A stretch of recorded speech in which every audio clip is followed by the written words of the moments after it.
Welcome, Mr. Graham Ramsey, if you'd like to present that. Thank you.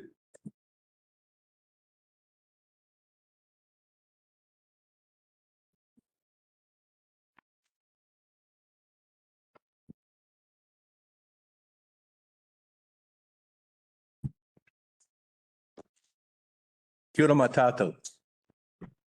It took us 4 years to actually get to the point where we could build the Anzac Theatre in Dargaville.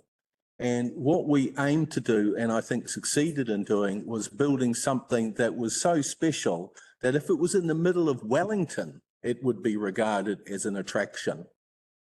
We've got absolutely top of the line projection, sound equipment. This is an outstanding community feature. And that's why so many people are here. But it's more than just that. It's actually a key part of our well-being as a community. At peak times, we can have over 1,000 people a week through our cinema, all sorts, young, old, all sorts, from everywhere. Now, we all know that the town hall was being munted in Christchurch terms. We know that. It's been like that for a long time. It wasn't about Gabriel. This actually, I'm afraid to say, is a legacy issue which you as a council have inherited. And I say, good on you for actually addressing it at last. We've been asking for that for a long time. Our understanding was that the plans to demolish it were going to happen in about 2 years' time. That gave us plenty of time to plan and think of what we could actually do. Because the cinema, remember, is not housed in the town hall foyer, but in the old municipal chambers. It's toilets, kiosk, entranceway. That's what is actually going to be demolished. Start of April, council staff came to us and said, it's more than likely we're going to have to close it, but maybe we can build you a little tunnel to get through to keep people safe. And then last week came back and we said, hang on a second, by the way, we said, hang on a second, we've got staff, we've got suppliers, we've got stock, we've got all of these things that we've got to kind of deal with. And we're just in front of the school holidays. They said, it's okay, we've got some more reports to come. And then last week, the reports came in, air quality closes Monday. Bang. So we've still got to deal with those issues. And this is not some long-term strategy about hubs and government funding. This is a here and now issue. And it's a bit complex because it's 3 parts to this issue. 1, can we actually operate until such time as demolition starts? And that's months away. Secondly, what happens during demolition? Can we actually operate on a limited basis because people don't work on weekends? And lastly, what's going to happen after demolition? And that's kind of the scary bit because all we've seen about what happens after demolition is an artist's concept drawing to which we've had no input. And we've been asking for that. Yeah.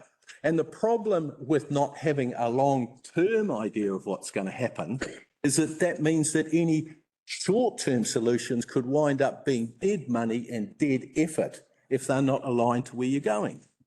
That's obvious. So councillors came to us last week and said, you come and tell us what you need.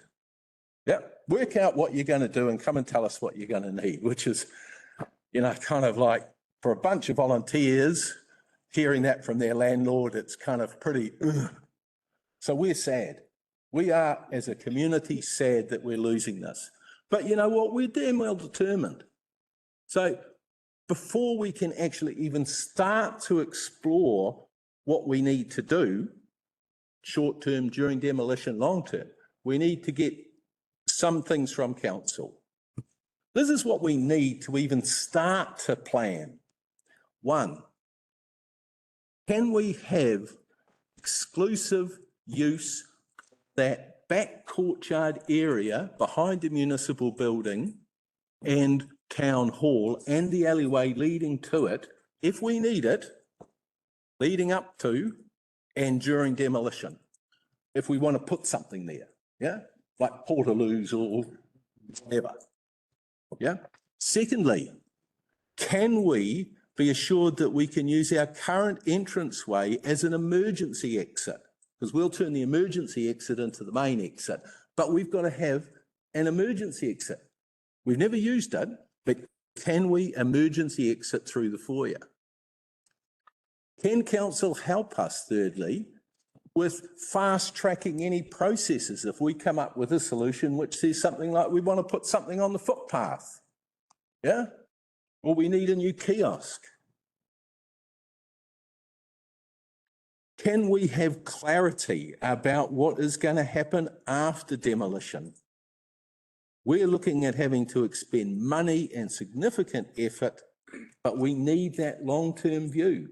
What is going to happen here? Next, can we have a willingness from council, which we have not seen so far, to explore how underutilised space, which is being occupied by other community groups on peppercorn rents, yeah, can we have a willingness to explore how that can be reconfigured? And why do I ask that? Because the obvious solution for us would be to use the space currently occupied by the art gallery, but that would mean finding a place, a better place for the art gallery themselves. Yeah. Can we get a willingness to explore that? Because you do have underutilised space, yeah, that is occupied by groups. Lastly, and this is just what we need to get our effort going, we need, please, a commitment to move our air conditioning, which currently sits on the roof of what is going to be demolished. And these are big units. Because I don't think people quite realise that the cinema itself is not something you can pick up and move. This projection equipment and the air conditioning that goes with us is a massive piece of infrastructure. It's not simply something that can move. Lastly, can I say, as you can tell from the people who are here, we are determined that the Anzac Theatre will not, this is not the end of it. We have to be determined that this town can't lose attractions, can't lose things that are at the centre of our well-being. And we need you to help us do that in a proactive way. And to start, if you can address those issues that I've outlined, that will be a good beginning. Thank you.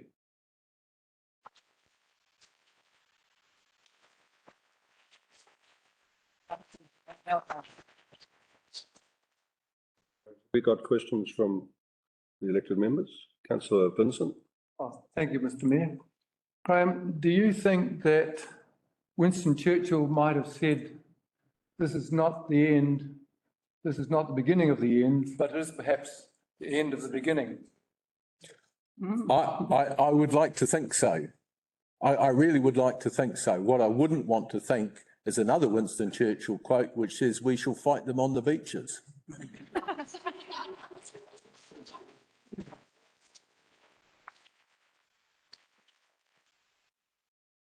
Cool, thank you. Questions? There are, Councillor.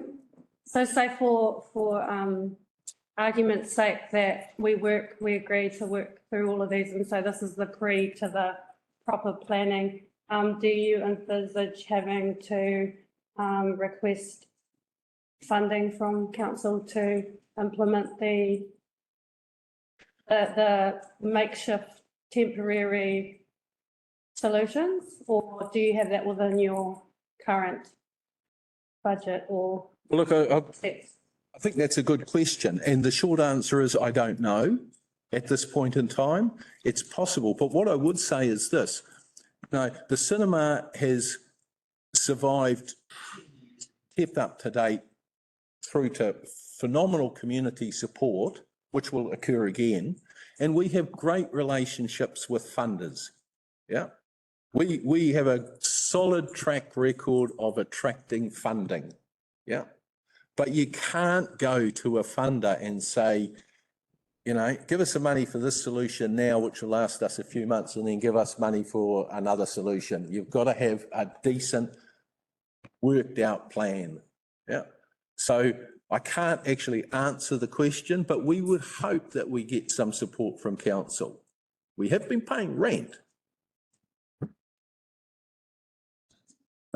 Councillor Erin Wilson-Collins. Thank you.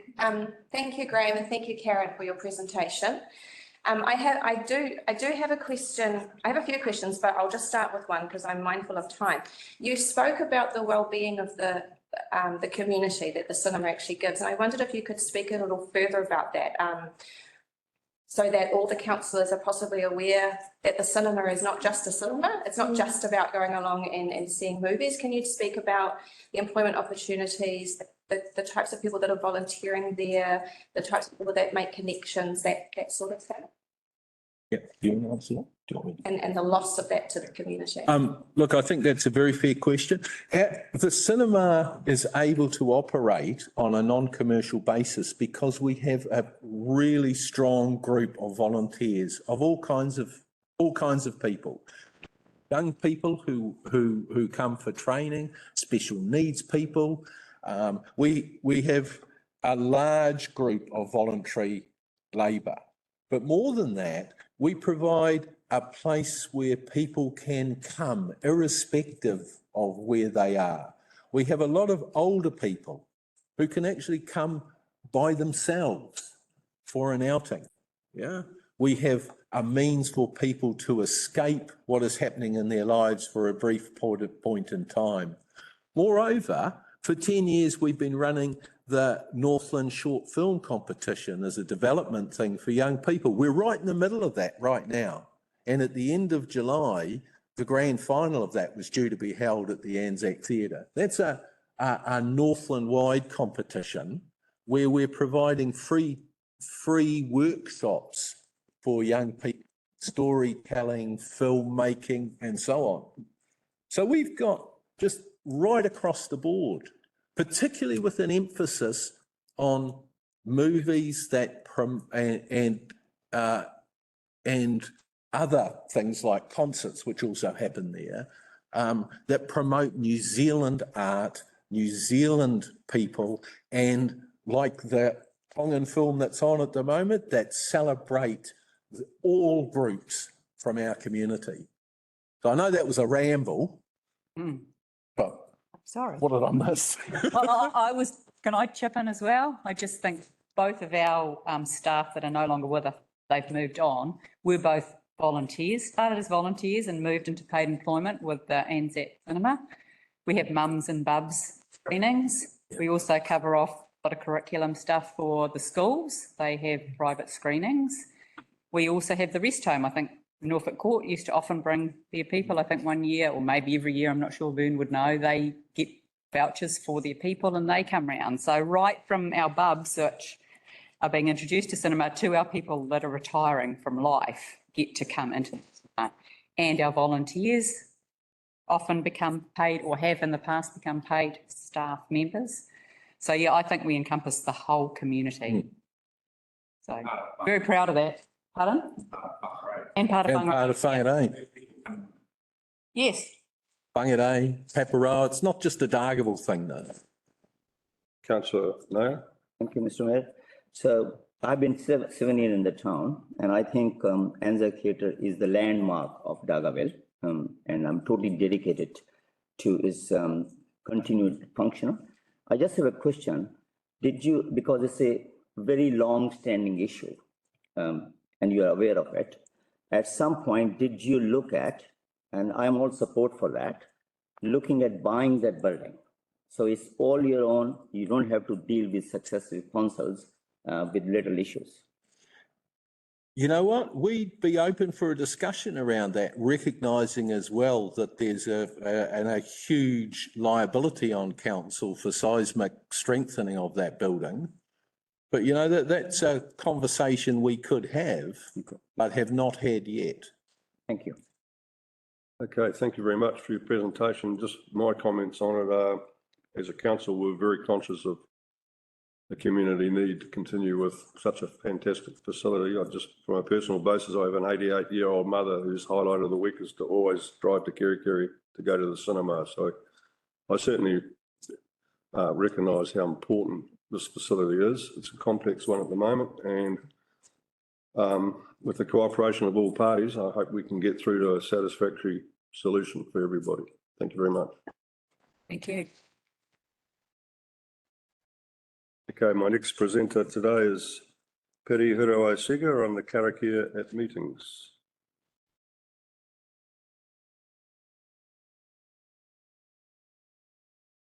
Tēnā koutou katoa. Nice to see everybody again. I'm probably going to be a familiar face for all of you. So in terms of the Karakia, we are really hoping to have a continued presence at each council hui, because we do want to send a strong message around how important Karakia is, not just for myself, but for many members of the Kaipara community. And so, you know, some of you might remember when I stood up and did a Karakia in Mangawhai, and I just want to say that I never intended to offend any of the members of the council here. That was me trying to be respectful to my tupuna and tikanga that I know from my whānau in terms of how I understand respect taking place in a hui. For me, that was a way for me to maintain somewhat of a relationship with our council here and also with Te Ao Māori. And so I just wanted to say to anyone who was offended by me standing up, to offend you was not my intention. For me, it was to try and maintain a relationship. And I think when we neglect this relationship between Māori and our council, we're going to start seeing expressions of that. We're going to start seeing more division in our community. If we really want to work together, then we have to give a little bit here and there. My understanding of the Karakia ban was that it was about secularism. And I just want to remind everybody that Karakia doesn't have to be religious. And Karakia can actually be just a positive affirmation. I understand the rotating system. That can be done and aligned with Te Ao Māori and Tikanga Māori. And I'd like to point out, you know, we have a lot of people here who are fantastic at facilitating hui, masters at facilitating hui. But from a Tikanga Māori perspective, there are things that we can integrate into council practice that I think is really important and really helpful, not just for that relationship between Te Ao Māori and the council, but for the council themselves. You know, for me, when I started doing Karakia, it was a really good way for me to ground myself. You know, the purpose of Karakia is to come into a space with intention and to provide space for everyone so that we can engage in good faith and under similar intentions. And I think for a hui, that's what you want. You want everybody on the same page, coming to the table with good intentions so that we can start making some progress for our beautiful community here in Kaipara. And I just wanted to mihi to everyone who came on behalf of the cinema. I think it's a beautiful kaupapa. I just want to mihi to everyone who's taken time out of their day. Some of us might disagree with one another, but we're all here on behalf of our community at the end of the day. And I think that's a commonality that we all share between us, that we want a better community. And so I just encourage, I encourage us, let's keep building bridges. Let's not, the division in our community, and particularly around race relations, is an incredibly sensitive thing. I think we need to tread carefully. We need to act in good faith, and we need to do what we can so that we can move forward together. And I was really worried when I saw a councillor from Otago also step out of a hui because of Karakia. And I thought, oh no, we've set a very negative precedent in Kaipara by banning Karakia. But a message from this councillor from Otago was that he wants more training around Karakia, around why it's useful. He doesn't want it to just be a tick box kind of thing. And I agree with that. And so I just wanted to go over the council Karakia that I know, which is Kia Hora Te Marino. You know, when you say this karakia with intention, and this is a common karakia for me. When I wake up and I look at the sun, I like to recite this karakia, and it just gets me ready for the day. It puts me in a good headspace so that I can get on with what I need to do. So, kia hora te marino is spread calm. And we can understand for a hui, our minds going all over the place, very busy. Kia hora te marino. When you recite that, and if you hold that with intention in your mind, it's like a positive affirmation. You know, when you stand in front of a mirror and you say, you the boss, you the man, you the man. A karakia is the exact same thing. When you recite these positive kupu, these positive words, you know, that reflects on your ahua, on your character, your person. You know, your words and your thoughts, they become what we manifest as physically, right? So kia hora te marino, spread the calm. Kia whakapapa pounamu te moana. That's referring to the glistening of the ocean, for the ocean to glisten like pounamu. So we're talking about spreading calm. We're talking about a beautiful glistening moana. Kia hora te marino, kia whakapapa pounamu. Hei huarahi mā tātou I te rangi nei, for our journey today.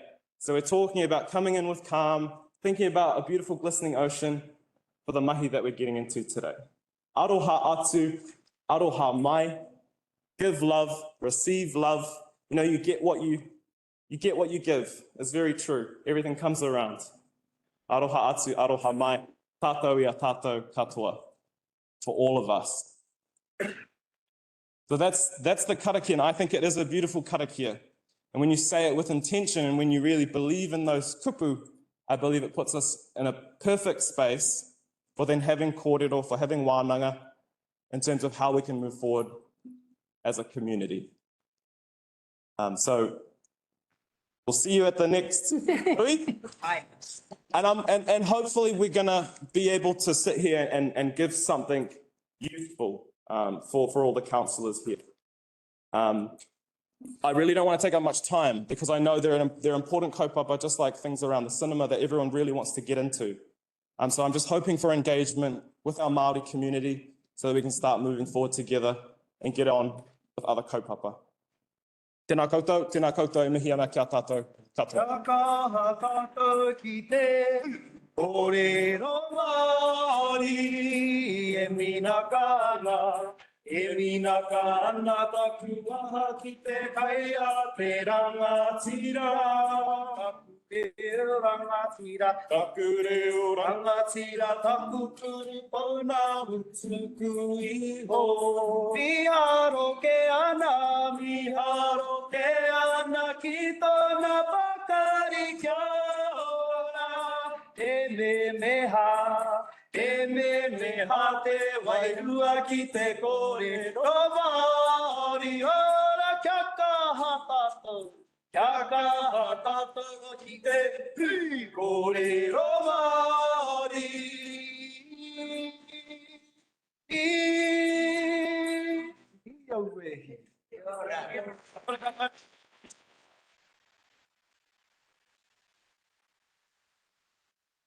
Councillor Vincent. Questions? Tātou. Aroha mai. Actually, just preliminary comments. I'm normally the guy that points out to others that they've breached standing orders. In terms of, you spoke for more than 5 minutes, but I didn't time you. Just, Aroha mai. I have a question. Yep. What benefit do you see from the performing of karakia for someone who doesn't recognise any particular spiritual realm? Oh, well, I mean, positive affirmations, you know, you don't have to be coming from any kind of spiritual realm, you know, so I call you a good friend, you call me a good friend, it gives us a nice feeling, you know, you don't have to get spiritual about it, but, you know, it is as well about honouring Te Tiriti o Waitangi. It is about local governments getting used to this idea of sharing power with Māori and understanding that space does need to be made for a collective democratic process, or a council that honours Te Tiriti o Waitangi is an important thing. I see practical benefits for the council in terms of positive affirmations and karakia and things like that, but at the end of the day, of course, it is about making space for tikanga Māori and honouring Te Tiriti o Waitangi as well. Thank you for I that. can answer that question actually. That Karakia that Petty just spoke of is actually in a pamphlet that is given to all council staff to open meetings with, and he's quite correct that it isn't exactly spiritual. It is a welcoming for everyone. And can I also just say, Karakia was spoken proudly around the world yesterday for Anzac Day. And revered. Thank you for that. That wasn't an answer to my question, but that's interesting information. Time's moving on. Look, thank you for your respectful presentation. We did give you the same amount of time as Mr. Ramsey, so yeah, fair's fair. Thank you again. Much. Okay, the next part of our meeting, confirmation of the previous ordinary open council minutes, 29th of March. Shall we take them as read? Have I got a motion? I'll pass a motion that we accept those minutes from the previous meeting. I'll second it. Second. Thank you, Councillor Paniora. Okay. Need to vote on. Okay, all those in favour say aye. Aye. All those against? Carried. Okay.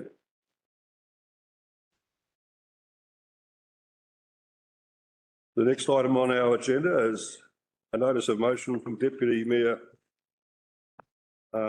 Councillor Larsen for the establishment of a waste to energy plant. So this motion is that the Karakia Council directs the Chief Executive to investigate options for the establishment of a waste to energy plant in conjunction with Auckland Council via Mayor Brown's office and Whangarei District Council via Mayor Kakarolo's office, Northland Inc. and Te Uri Ohau, and industry operators, including Limited to South Island Resource Recovery Limited, and provide a preliminary viability report to a council workshop in June 2023. Can I have a motion, a mover, please?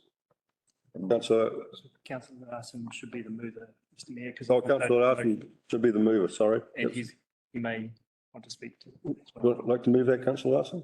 Thank you, Your Worship. As you will see before you, notice the motion that I've raised, and with the agreement of the room, I'd like to make a minor amendment. Subsequent discussions with Far North District Council indicated that they are interested in being part of this conversation as well.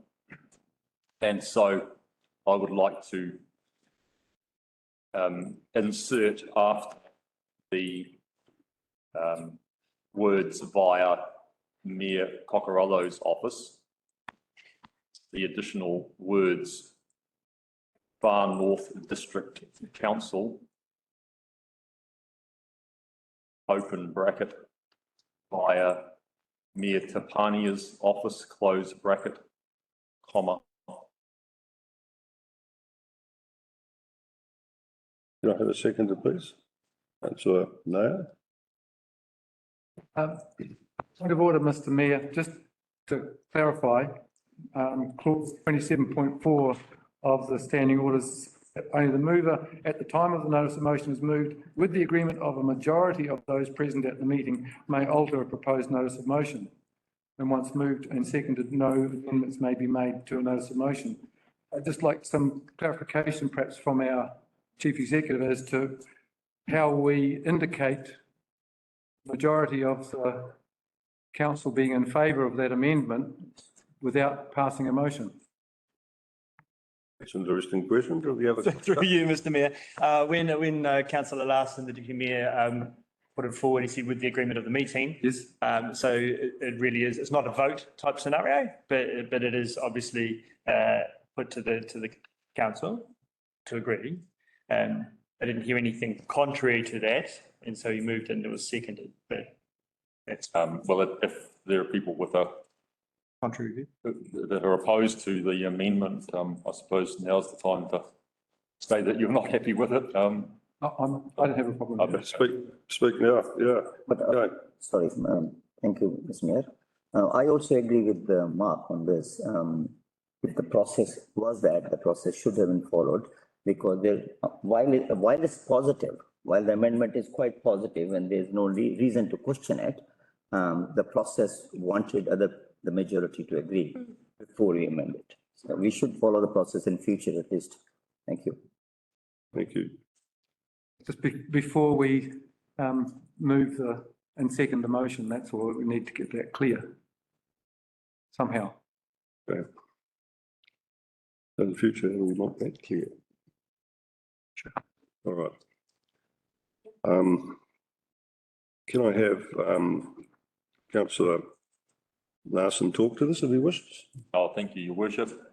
Yeah, I obviously this has been a subject that's been talked about for quite some time, and with our ongoing issues with the landfill at the Dome Valley, which we're a party to the appeal there, although it's technically not within our area. Our boundaries of our territorial authorities are merely lines on the ground, and of course it has potential to affect the Kaipara Harbour being in the catchment of the Hotio River. So, you know, we're in a position where we're opposing the landfill quite rightly. However, we haven't actually put up a solution for rubbish that is inevitably going to continue to come despite our best efforts to reuse and recycle, repurpose. Still going to be substantial rubbish coming out of particularly Auckland, but also Kaipara and Whangarei and far north. So what this motion does is allow us to start investigating a solution for the whole of Auckland and Northland collectively to have a modern solution to deal with our rubbish going into the future, where we're not leaving a legacy to future generations of having landfills, which ultimately have the potential to fail and have leachate going into groundwater for generations to come. So I think the time is right now to investigate harnessing this very modern and clean technology, which produces energy and valuable byproducts. And to get that conversation started, we need to start looking at what options there might be in conjunction with our partners. Hope that we can try and land something maybe in this term of council. Thank you very much, Your Worship. Thank you, Councillor Larsen. Does anyone want to, well, I guess you could ask questions of Jonathan Larsen, but would you rather speak to this motion, some people? Some members, our members? Councillor. Thank you, Mr. Mayor. I have two questions. One, while we are collaborating with all these councils, and I agree the issue is very pertinent and is of use to everyone, I would like to know in terms of expenses involved in the whole process, if it is just talking to each other council and not involving the consultants, or at some point there will be consultants engaged to look at the viability of the project, how are we going to share the cost among the councils?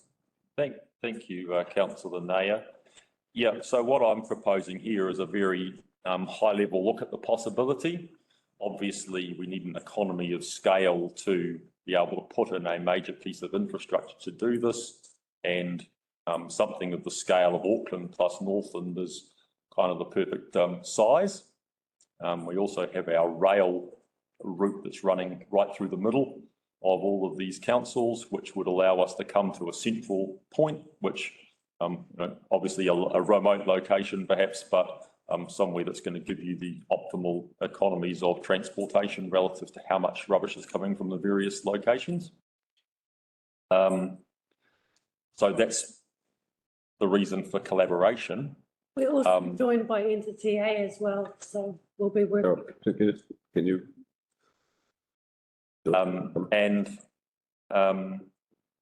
Just trying to remember what the other part of your question was. Well, the sharing. So it's consultants here. So what I'm suggesting here is that we're not suggesting that any engagement of any consultants or any cost at all at this stage, because we can rely on the intellectual property and expertise of operators that are already in the country trying to set these plants up as a preliminary look over what's available, what it might cost, what might be involved in the future.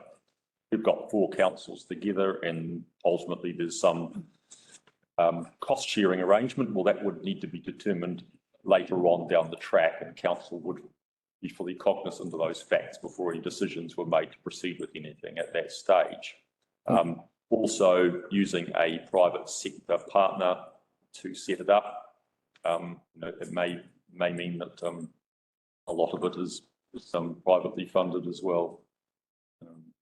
So to wait to see where we get to with all of those more detailed considerations. Thank you. Thank you. Councillor Paniora, did you have a question?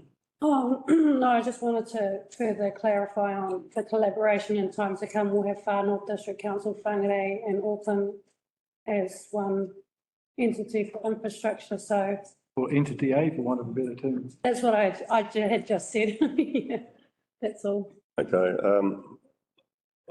As you probably all know, I'm very much in favour of this process.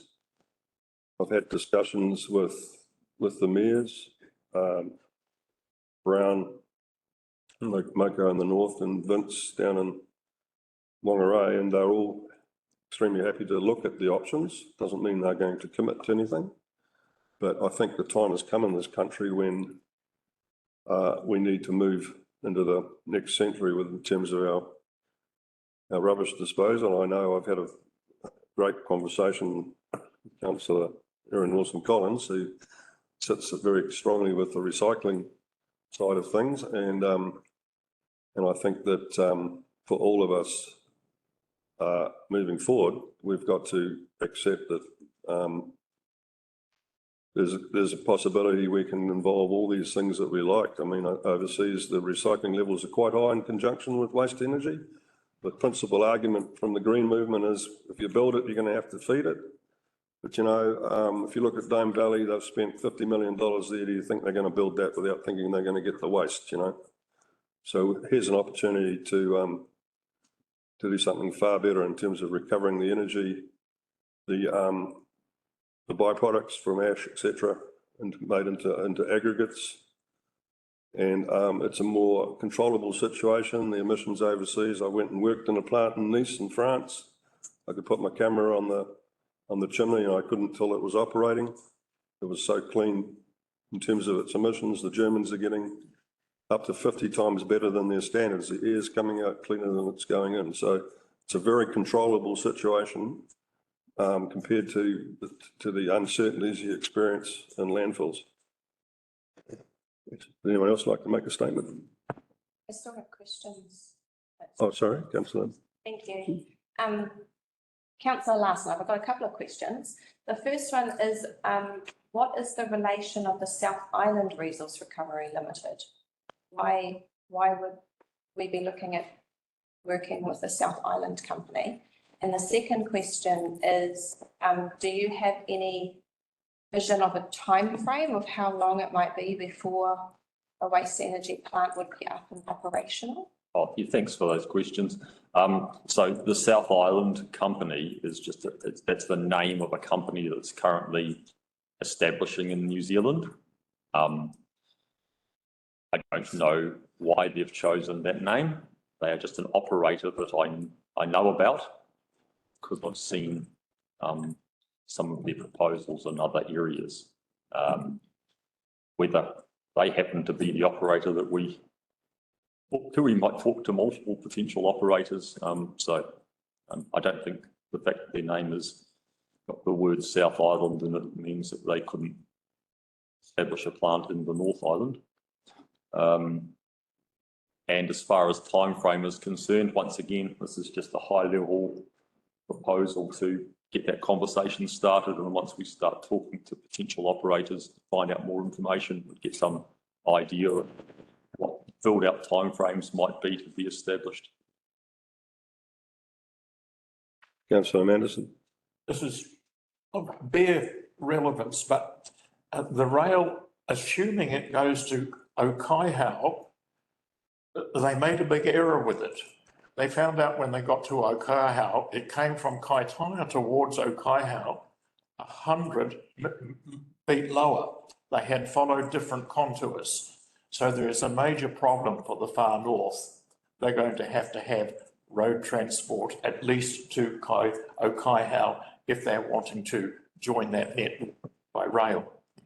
Thank you for your statement. Yeah, Restatements time now, Mr Mayor? just had one. Yep. We'll move on to statements. Yeah, May I? yes. I think, I just in principle, I support the idea that at least we investigate this, because to me, that waste represents potential energy, which if we can find a way to harvest it without harming the environment, then that's got to be positive.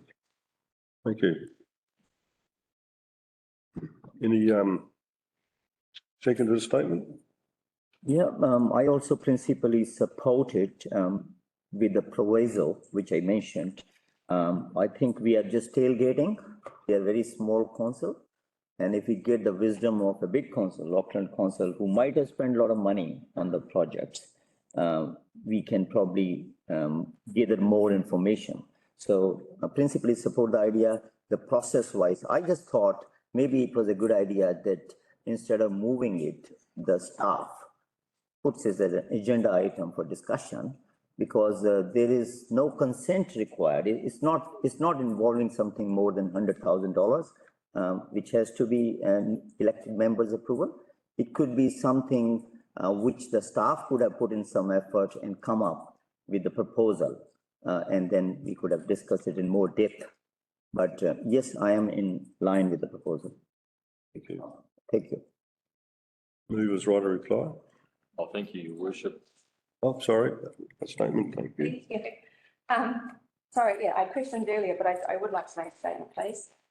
Yeah, so I would like to agree with Councillor Nair's approach that we are tailgating, that we are piggybacking on these larger councils, and that our resources are not used up when we don't when we have very limited resources at the moment to work on this project. I think it's something that Auckland Council should possibly be leading. Maybe that is the plan, and that they hopefully have the resources behind them to push forward with it, with this investigation. I just want to clarify a couple of things. I actually dislike recycling as well. There's actually a couple of steps before you even get that far when it comes to waste management, and that's refusing and reducing what you're using. And a waste to energy plant, whilst different to a landfill and possibly slightly different outcomes, whether better or worse, doesn't address the amount of waste that is being produced. And that's the discussion that I try to have with people. But apparently I just get labelled with the recycling tag. So I just wanted to clarify that. I think there's a lot more that society can be doing, and us as a council could be doing, to actually reduce waste in our community. And then of course, then you've got your recycling, your rotten, by the way. We've talked about that as well, our composting. So I am in two minds about this notice of motion. I feel that our community is begging us to look at other projects and other things that they're asking us to support them with. So that makes it very difficult at this point in time when we are trying to keep our rates increase to such a minimal level, when there is so much need out there in our community for us to take on another project. I'm struggling with that. So I think that it would be very important that as little resource as possible is put into this from our part, and that we allow those bigger councils to actually lead and do the investigation. I think it would be more appropriate that they actually devise what they envisage the project would look like, and then actually come back to us with a proposal, similar to, say, Te Taitokoro water supply. It's not a council project, but they have approached us as to how to work together. So that's probably where I'm sitting with that. Thank you. Thank you. Yeah. Is that Councillor Paniora? Yeah, through the Mayor, I'm probably more aligned to what Councillor Wilson Collins is saying. But I want to preface it with, I am principally in agreement with the recommendation to look at investigating this, because I think that there are potential opportunities for it to be situated within the Kaipara district, potentially. So that's where we would no longer have that, just be the little man in it. It may be that we actually take on a much bigger, much bigger involvement in it. But yeah, I'm a little bit uneasy also with the South Island Resource Recovery Limited part of it. I wonder if we could just tailor it to and industry operators and then leave it open, although I know that we've already moved and seconded the motion. This is, and where I'm in agreement with Councillor Wilson-Collins, is that this is definitely right now an Auckland Council problem. They're in the, we're in the midst of the waste management environmental court decision, which, by the way, is the closing arguments this week. They will have a decision quite quickly, and it looks likely, while 50-50 chances of the resource management, the resource consent being declined and waste management having to go back to square one, being that they have to go through the private plan change, similar to what we're experiencing with Plan Change 81, the race course. And so that's where that conversation about perhaps waste to energy will become very relevant, because again, they're still probably going to come, even if they go through that private plan change pathway, they'll probably come back at the same hurdles and be back in court again, in the Environment Court on, opposition to any sort of landfill of that calibre. So it should really be led by Auckland Council, and I agree that we should take a very limited involvement in that and have the conversation driven by Auckland Council, because it's the issue that they're currently facing right now. Yeah. Thank you, Councillor Lambert. Field of Dreams, build and they will come. Auckland's got a problem, we've got the solution. I believe this is an opportunity, a great opportunity economically for the Kaipara District Council. Auckland aren't going to get it built. We've got to build this. We've got to look at it first.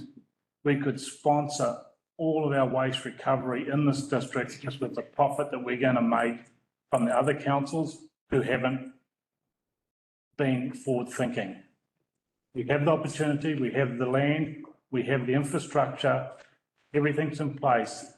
Would be one of those opportunities which we would regret for the rest of our lives if we didn't have a good look at it. I'll be voting for it. Thank you. Thank you. Councillor Williams. Thank you, Mr. Mayor. Look, I support this motion and I think it is very timely with everything that's going on. I think it's good as a start that we have, got that brief with all of the councils and other players involved, wanting to be involved. So once we get the viability report, then we can look at how it moves on from there. I think it's timely and I support it totally. Thank you. Further statements? Councillor Larsen, your member's right to reply. Thank you, Your Worship. Yeah, thanks everyone for your input to this item. I think that the greatest of intentions to reduce waste, realistically, we are still going to end up with a significant amount of waste unless our entire societal structure changed. And still have to keep dealing with it and disposing of it in some way. The waste to energy plant, all of that organic matter that we're talking about, having composting systems to go around and pick it up from everyone's gate, etc., that all goes in and produces energy. I don't think any amount of social education or social engineering is going to end up with a situation where we don't still have waste to dispose of. And this is a very high level proposal to get conversations started. I think we are all very aware of the fact that something like this is not going to be able to proceed unless council want it to happen, and we need them to want it to happen. All I'm doing is trying to start the conversation, and if it can provide a solution for the Kaipara and Whangarei and Far North, all collectively working together, then what a great outcome that would be. Whether it's located in the Kaipara or Auckland Council, I don't know.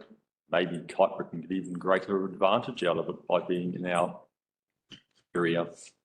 But those are all conversations to be had for the future.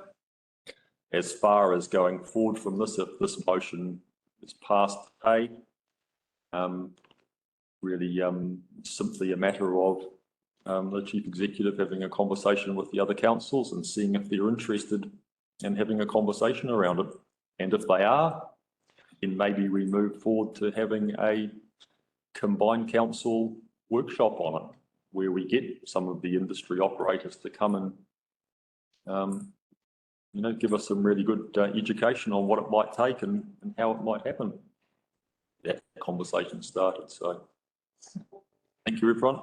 During the item. Thank you. All right, all those in favour? Aye. Aye. Aye. Against? Carried. My vote counted. Noted, thanks.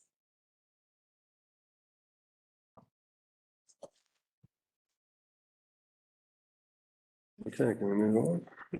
Okay, next item on our agenda is 5.1, the annual plan 2023-2024 update and decision whether to consult. Sue Davidson and Amanda Gentle will be online to present this item. Thank you. Mr. Mayor, do you want to get a moving?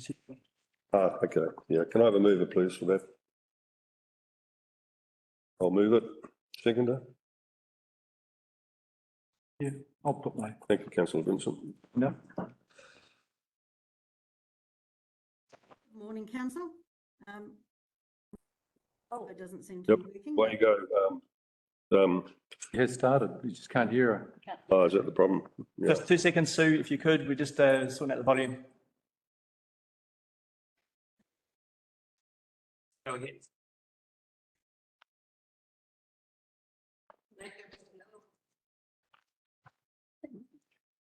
I can't hear. So can you speak, please, and just see if we can test it?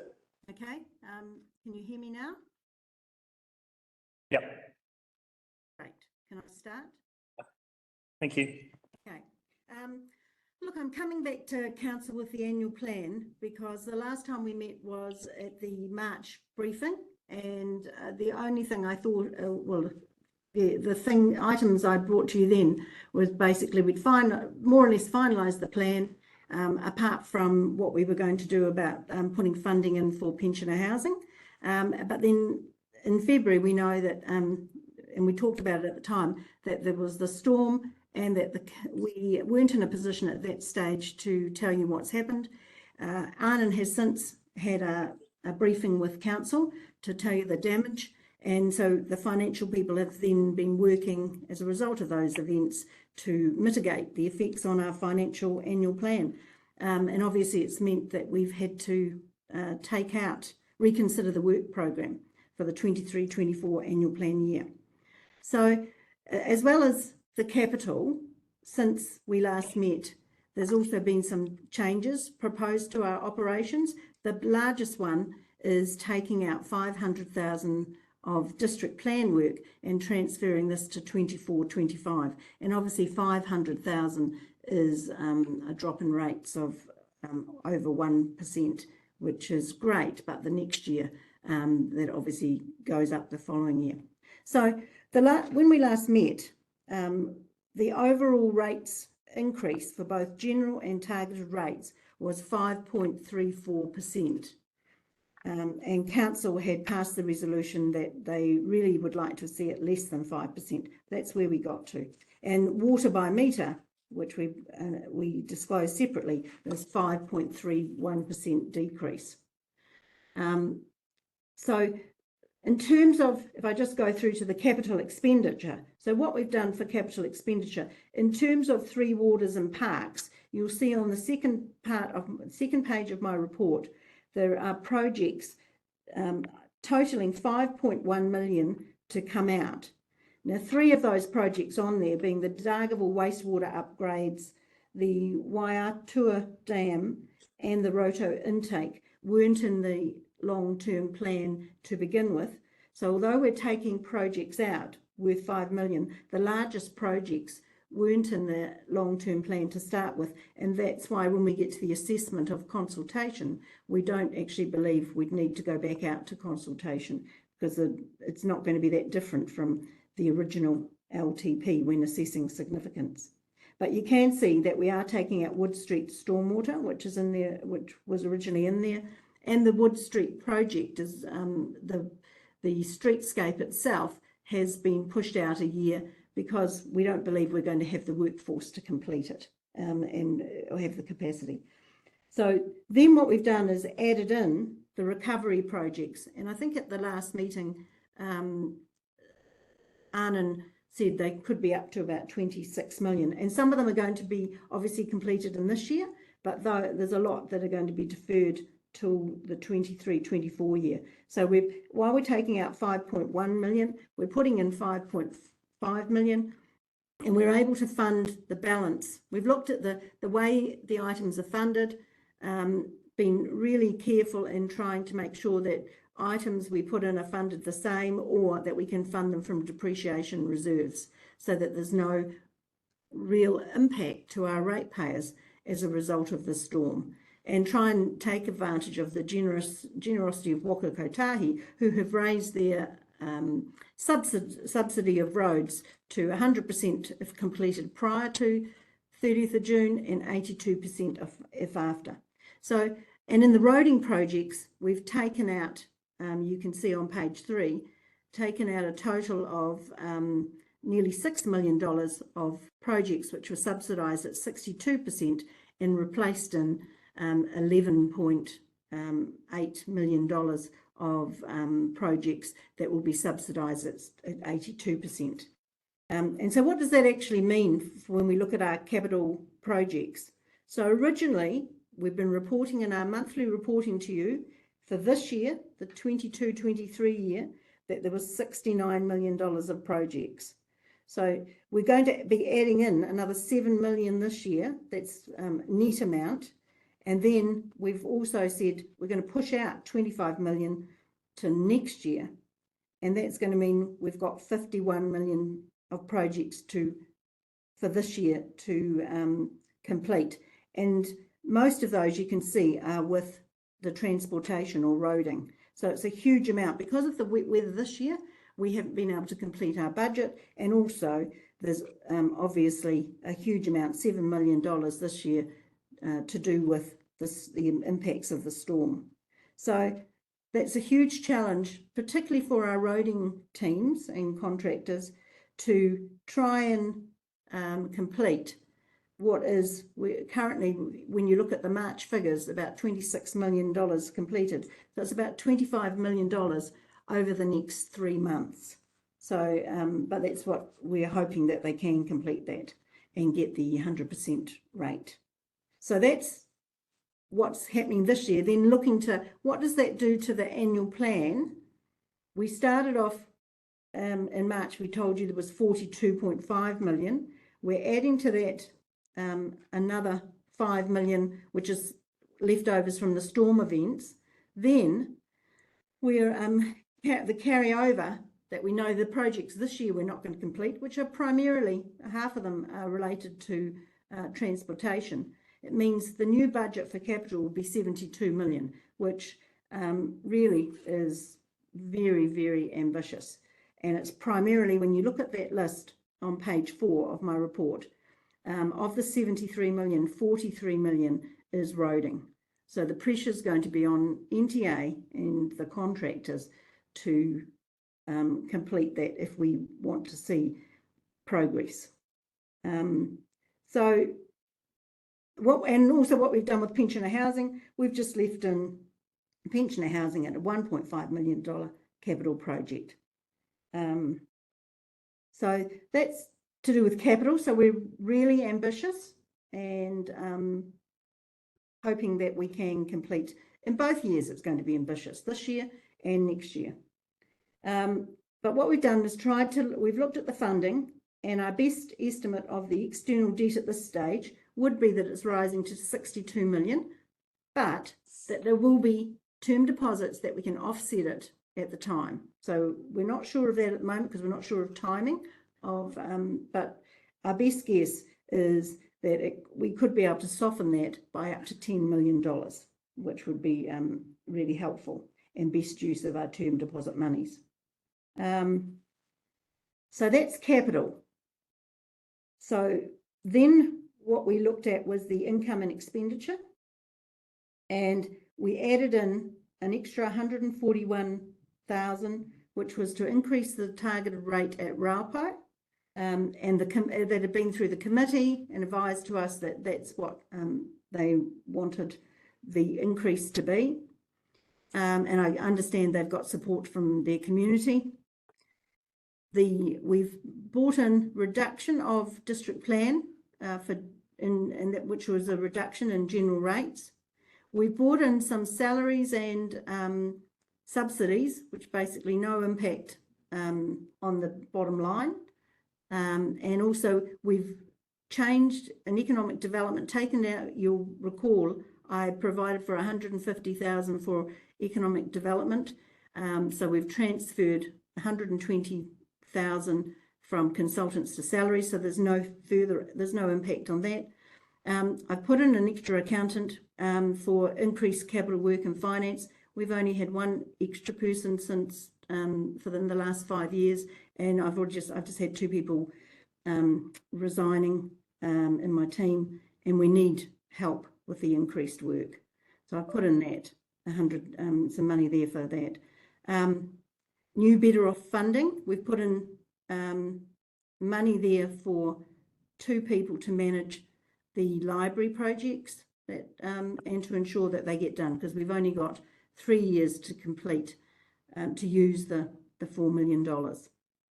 I've also put in additional stormwater costs that have come in from the storm that are to be funded through operations, not through capital, and it's a targeted rate to the Mangawhai community, which you'll see has quite a large impact.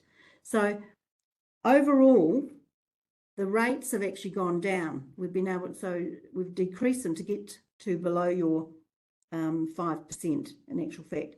So general rates would be at 3.36%, targeted rates 9.42%, but overall it's 4.98% for both general and targeted rates. And obviously then we've got the decrease on water by metre. Now, just to give you an idea, we only just produced our IBIS rating by district, and we are going to come back to you at the in 2 weeks' time at the May or a week's time at the May briefing.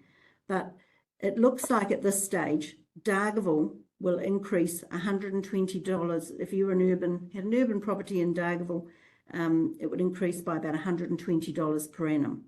So that's the impact of the 4.98% increase. If you were in Mangawhai, it will increase by 220. So that's primarily because of the stormwater and the lesser general rates, but that's why it's higher in Mangawhai, just to give you an idea. And water by metre, we've proposing at this stage that it would go down by at least $20 for those on water. So that's plus down by cubic metre as well. So that's the fixed cost would go down by $20. So we're going to come back to you with how the spread of rates and what it looks like next week at the briefing. But it's really good news that we've been able to get the rates overall, get the rates down, especially with the storm damage that we've had. And I suppose the big thing for me though is that there's a big but, and that it's great for this year, but next year there's going to be more interest, more district plan costs, more increased depreciation because all of the projects that we're finishing will suddenly attract depreciation that needs funding. So this year we're good. Next year is going to be a real challenge for our council. And I suppose that might be, I think that's all really. Is there any questions that you've got? And I've got Amanda here to help me. Councillor Vincent. Thank you, Mr. Mayor. I did have a question about that I circulated earlier regarding the allowance for repair of roads affected by the Brindewin Hills closure. I'm not too sure if that's for Sue to answer, but in the meantime, I have a question about the implications of kicking the district plan budget out like $500,000 into the next financial year. What impact is that going to have on the program of when we get to publicly notifying our proposed district plan? So through the Pat, chair. you want me to take that? Yes, okay, fine. Okay, thank you. Thanks, Councillor Vincent. Through you, Mr. Mayor. So the district plan budget is a $500,000 cut this year. We think we can absorb it in the future year as well. So it's likely to be not required. So we work in our program to make sure that we can do that as part of the sort of efficiencies we're trying to work through here. So we're still aiming for, and it's highly likely, sometime notification proposed plan. at this stage, the 500,000, which is your question, Yes. has been taken out of this budget, and we will not need it for the following years as well. Most likely, we're really working through that at the moment. And can I answer your other question as well, if you mind? So you asked me to write to Waka Kotahi about that. We did write that letter. It has been sent out. I haven't got a response yet. Okay, because it Pushing that through. was only something that occurred to me subsequent after that letter had been sent, that the specific implications with the fact that it's like the Brindewin's being closed a second time. It's almost like having another mini cyclone in the area affecting those particular roads. And I drove over the Gorge Road last week and only just made it in my little car. I guess that heightened my concern about this and the allowance being made. Okay, I'll just respond if I can, Mr. Mayor. So yeah, we're well aware of that. NTA are well aware of it as well. They're obviously here too, which is great. And Gorge Road specifically, I raised it again this morning. I got some feedback at the Matakoi Anzac service yesterday about the condition of Gorge Road. So we're looking into it. Got some feedback. That's a nice way to put it. Yes. Thank you. Councillor Wilson-Collins. Thank you. Thank you, Sue, and your team for your report and presentation. My question is kind of similar to Councillor Vincent's in that what will the result be if we push out the Dargaville wastewater upgrades? What impact will that have? I thought the wastewater was getting critical. Through the chair, I'll throw that to our General Manager Infrastructure if he's there. Thank you, Alan. Yes. Thanks, sir.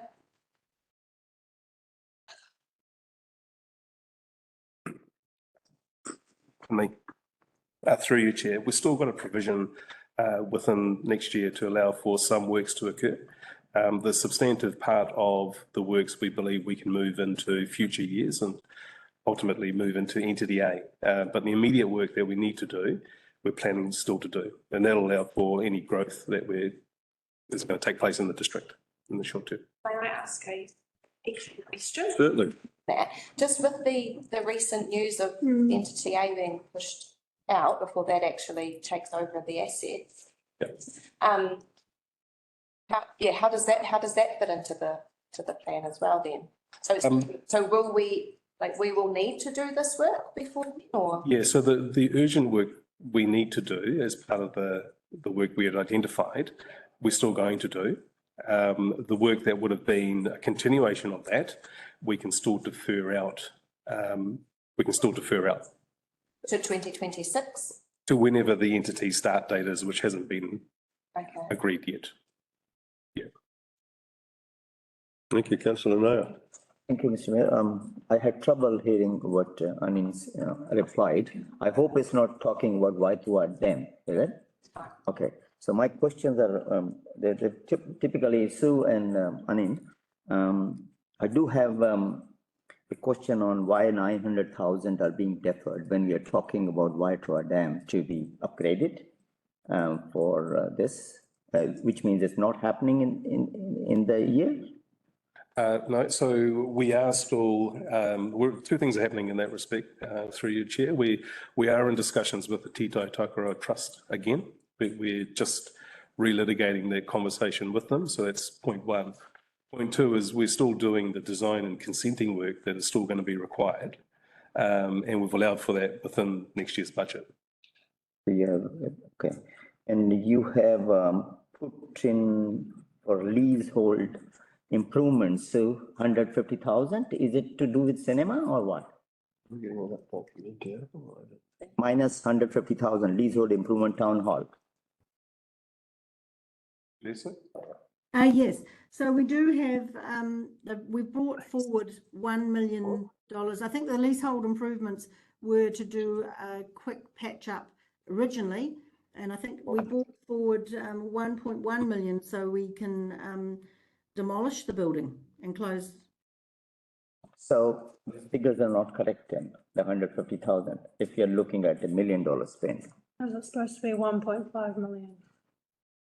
So anyway, that's one. And then I haven't got a reply. So have we fixed those 10 million term deposit and the debt taken forward? I'd like to know what the interest rates were on those two things. So we had. Yes, I understand what you're talking about. That isn't to do with the annual plan though, but that's to do with the audit and risk meeting when we borrowed some debt. So. Yeah, but I'd like a reply to that question if you could at some point. Okay. The 10 million rollover at what rate and what debt which PwC SID rolled over as well. Thank you. Can I, probably more of a question for the CE and for Anand.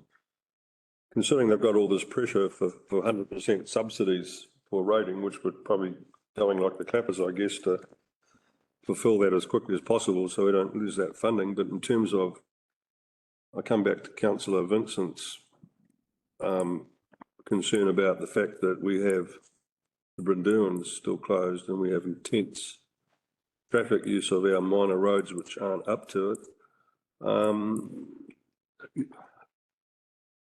I believe what we've been asking NBI is that we in silo maybe those roads and have that funding still 100%. Through you, Mr. Mayor, so what we after June, you know? Yeah, what we wrote to Waka Kotahi, so they're funding up to the end of this financial year at 100% for the emergency works. We wrote them quite a strongly worded letter requesting the ability to increase the subsidy from 82 cents, I think it is, post 1 July to 100% as well for the emergency works, because we're just not going to get it all done in that time. And we gave them a time period of the next financial year. So 1st of July this year to 30 June next year. So we're waiting for a response. We're still waiting for a response. Because it's kind of, for this district, which is carrying the burden of all the connection between Auckland and the far north, and we've got these roads that we probably can't work on before the end of June. So we need to have, I think we need to be able to press that home really hard. Yeah, through your chair, we are talking to the local representative of Waka Kotahi. And if it needs further escalation, we'll do that as well. Thank you. Any further questions? I just had one question through the chair while you're still sitting here, and it's probably touching again on the point that was made about the 2 million for the Dargaville wastewater upgrades to be deferred, but then there's a recovery project to be added. That's 1.5 million wastewater network and treatment, which I'm presuming is Mangawhai. So is it Mangawhai? That's right. So, you know, I think if we're getting at capacity or we're getting to a point where we need to do the Dargaville wastewater upgrades, and it's been in you know, it's been on the agenda, and then Dargaville's getting pushed off, and then we've got, you know, a similar amount being added. Who's making these decisions, and why is it not that we're continuing with the wastewater, and then the other project gets deferred into the LTP? Yeah, so the Mangawhai scheme is also getting deferred into the LTP. So the 1.5 is largely around the design, so we're shovel ready for some projects. Coming back to Dargaville, we are still doing a substantive investment to ensure that we can cater for growth. And the longer term refurbishment, rehab, a new treatment plant is proposed, and that we believe with confidence that will move out until the new entity is established. Because we want to make sure that we've got a continuation of work going on. And it's uncertain in terms of the new date for that entity will be, but in the interim, we're making sure that the plant will still function and still cater for the growth of Dargaville. Thank you. Any further questions? Councillor Larsen. Oh, thank you, Worship. Yeah, just a question to Sue. I may have missed it. Could you just clarify for me where we ended with pensioner housing in this? We didn't get a final decision from council, so I've had to take the initiative to just put $1.5 million in there for either capital upgrades or capital, and where we got to was there was another report to come back to council to make a decision on. So I put something in rather than leaving it out at this stage, and you'll have the final decision on that come June when you adopt the annual plan. Oh, great. Thank you very much. Further question, Councillor? Thank you, Mr. Just clarification, when we talked last time, I think we were talking 650,000 for pensioner housing. Why we have done double? So it was 650,000 over 2 years, and there was another, I think 150,000 in for some of the heating. That was my understanding. So we just added them together. I don't see any reason of adding this item to this project, which is in abeyance. We have talked at length about pensioner housing. We've talked about people coming with offers on the table. We can take it out in June when we have our. I think that's for another time. The LTP. It's a publicly excluded matter. It's a publicly excluded matter. Yeah. Sorry. LTP thing. Why we are putting this big item in LTP for next 2 years? That's what my question is. Councillor Maris, CE Maris. Motion. Through you, Mr. Mayor. So what we've done is effectively the financial budget for this financial year and the next financial year have been added together, included in this annual plan. No decisions have been made yet by this council, so therefore we're protecting that money. If in future months council makes a decision, whichever way, then we'll adjust the budget to suit. But we need the money in there for now. This will affect the rates, Mr. Morris? No, through the chair, it doesn't affect the rates because we've, basically for most of our capital works, it occurs in the second half of the year, and the interest doesn't start kicking in until the following year. So it would be the first year of the LTP really that you'd feel the interest. And you certainly wouldn't get the depreciation probably to a year after, till you've done any construction or purchase of new units. Okay, thank you. Any further questions? Councillor Williams. As we lead up to June and making a decision on the rates, Sue, is there still ongoing work, looking at internal budgets and where other savings can be made just in the next amount of time, just to keep, looking at any savings we can get? If there are any that come in, like the district plan was obviously one that we have, but we looked at all the support services. We took out 440 last year per annum. We took out, I think it was another 200 this year. We haven't gone back and, we haven't done a line by line. That will be for the LTP, if there's to look at different departments, but we've looked at all the support services line by line.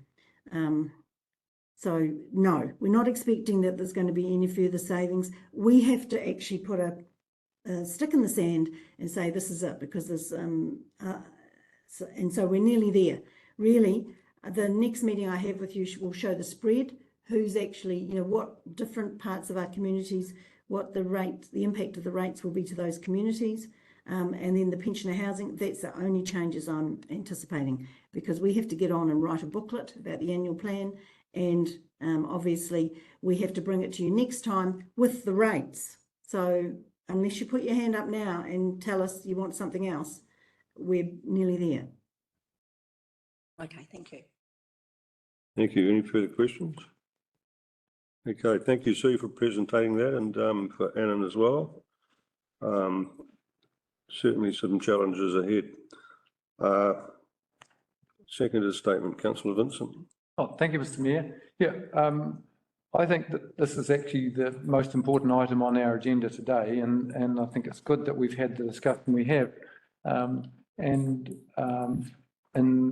seconding the motion, I want to thank the staff, and in particular Sue and her team, for I guess being quite ingenious and enabling us to respond to the consequences of the Cyclone Gabrielle, as well as juggling the jam jars around to enable us to have a moderate rate increase, which is hopefully will be well received by our community. I guess that's about all I wanted to say. So thank you. Thank you, Councillor Vincent. Any other elected members wish to speak?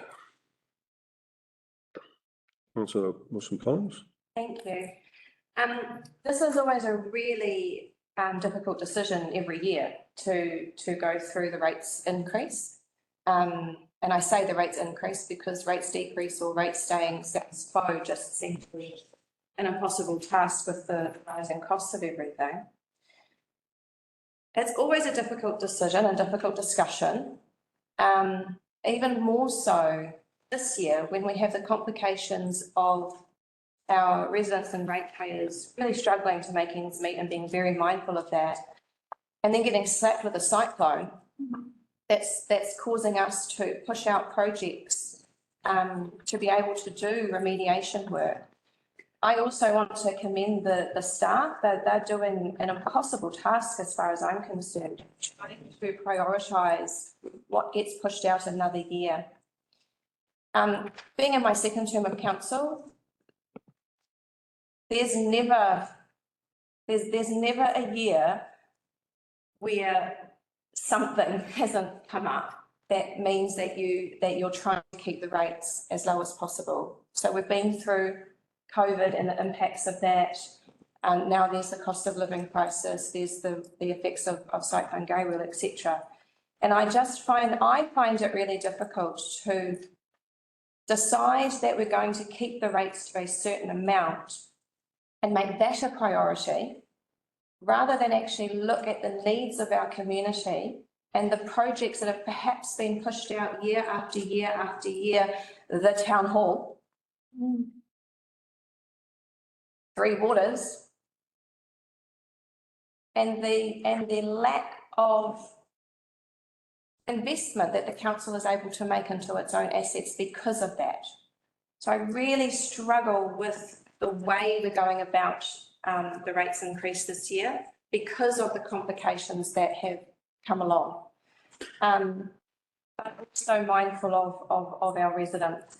Also mindful of seeing how other councils are working with their rates increases and the hard decisions that they're having to make to ensure that their communities are still looked after.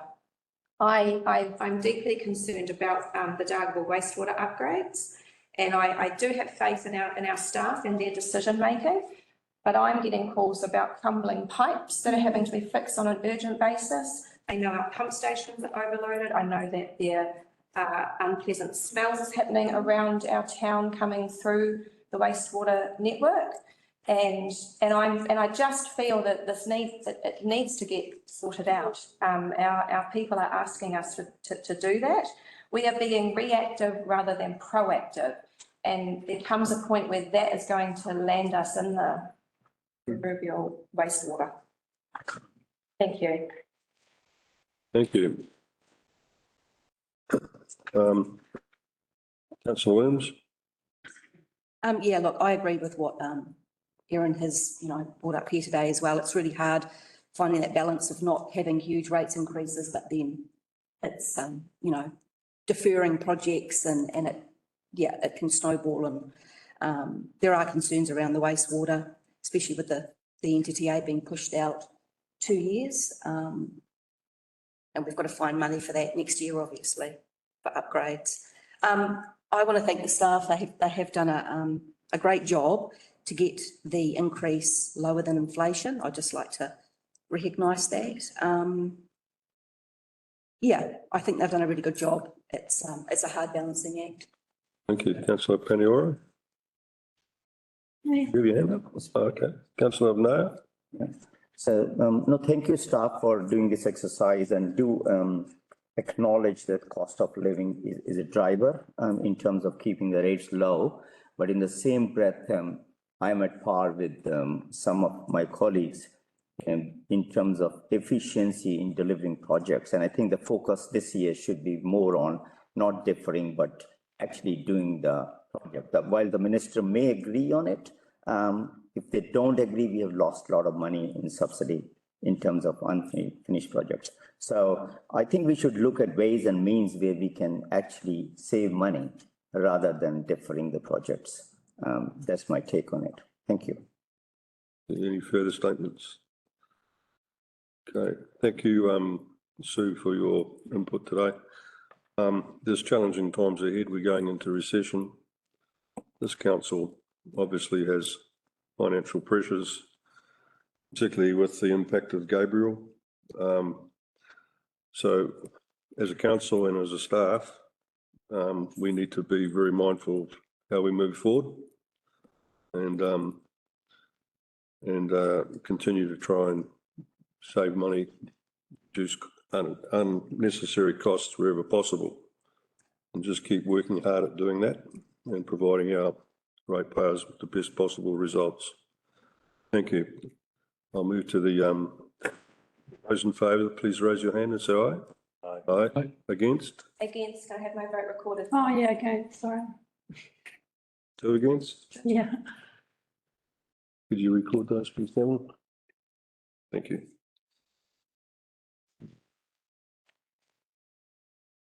Okay, the next item, so we have a zero. Yeah, look, let's have,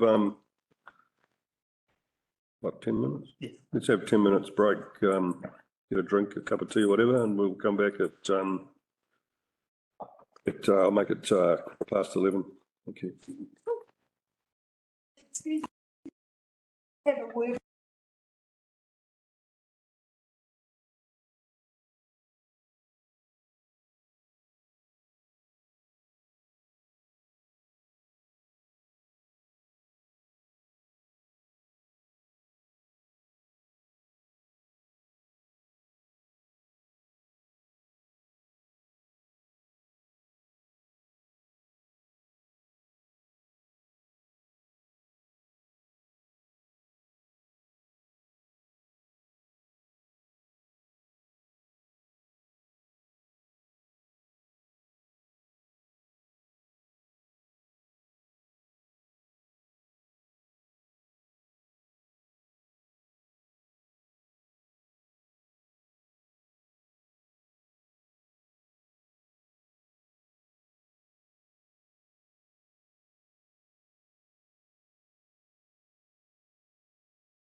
Okay, let's reconvene. The next item on our agenda today is 5.2, vision, community outcomes 2024-2034. Could Jason Maris please present this item? We'll have a, someone move the motion in a second, please. Maybe through you, Mr. Mayor, if you don't mind, if I can just introduce you to start with. Yeah. Is that all right? Just really quickly. So obviously this is one of the first steps with our long-term plan review for 24-34. And it's the high-level vision and community outcomes that are set by the council. We will then go through a process through the LTP with you about what projects or what work you want to include under those outcomes. And that will start happening fairly soon. The only thing I have to raise with the current outcomes, which are the attachment to the report, was about, and thank you, Councillor Vincent, for raising it. The crossings are fit for purpose for property type and properly maintained. Now, it's not a council responsibility to do vehicle crossings. So I leave that with you. These are your outcomes and visions that you came up with in February. So. Where about it, sorry? Just bullet point. Hang on. Councillor Larsen. Oh, thank you, Your Worship. Yeah, just a question for the Chief Executive around that. I'm certainly have some sympathy for the point that Councillor Vincent has raised there, and it's quite appropriate. Not averse to removal of that part from here if it's what is agreed. I just want to understand from a operational perspective how we deal with this issue. I'm not saying it needs to be embedded in these items here, but how do we actually deal with the situation where we've got these crossings with culverts that sit in the council maintained water table? It gets blocked by aggregate that's flowing down the water table through natural events or poor maintenance or whatever it happens to be. The culverts get blocked and our ratepayers are told it's your responsibility to maintain the crossing.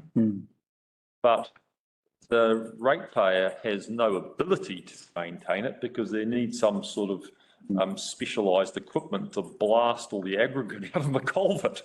So we end up with thousands of ratepayers that can't maintain their crossing. They're being told that they're required to. That's the first part of my question. How do we actually deal with that in providing good roading for our ratepayers? And my second question is, I would like to understand the mechanisms in the legislation specifically that say that the ratepayer is required to maintain the crossing, especially where the crossing involves a culvert in a council water table. And I've tried to do a cursory search of the various acts, the Local Government Act, the Land Transport Act, etc., trying to find a track into imposing of bylaws to require that maintenance, but I haven't got there. But someone will know the answer because we're being told that it is a ratepayer obligation. So, thank you. Through you, Mr. Mayor. So thank you, Councillor Larsen, for the questions.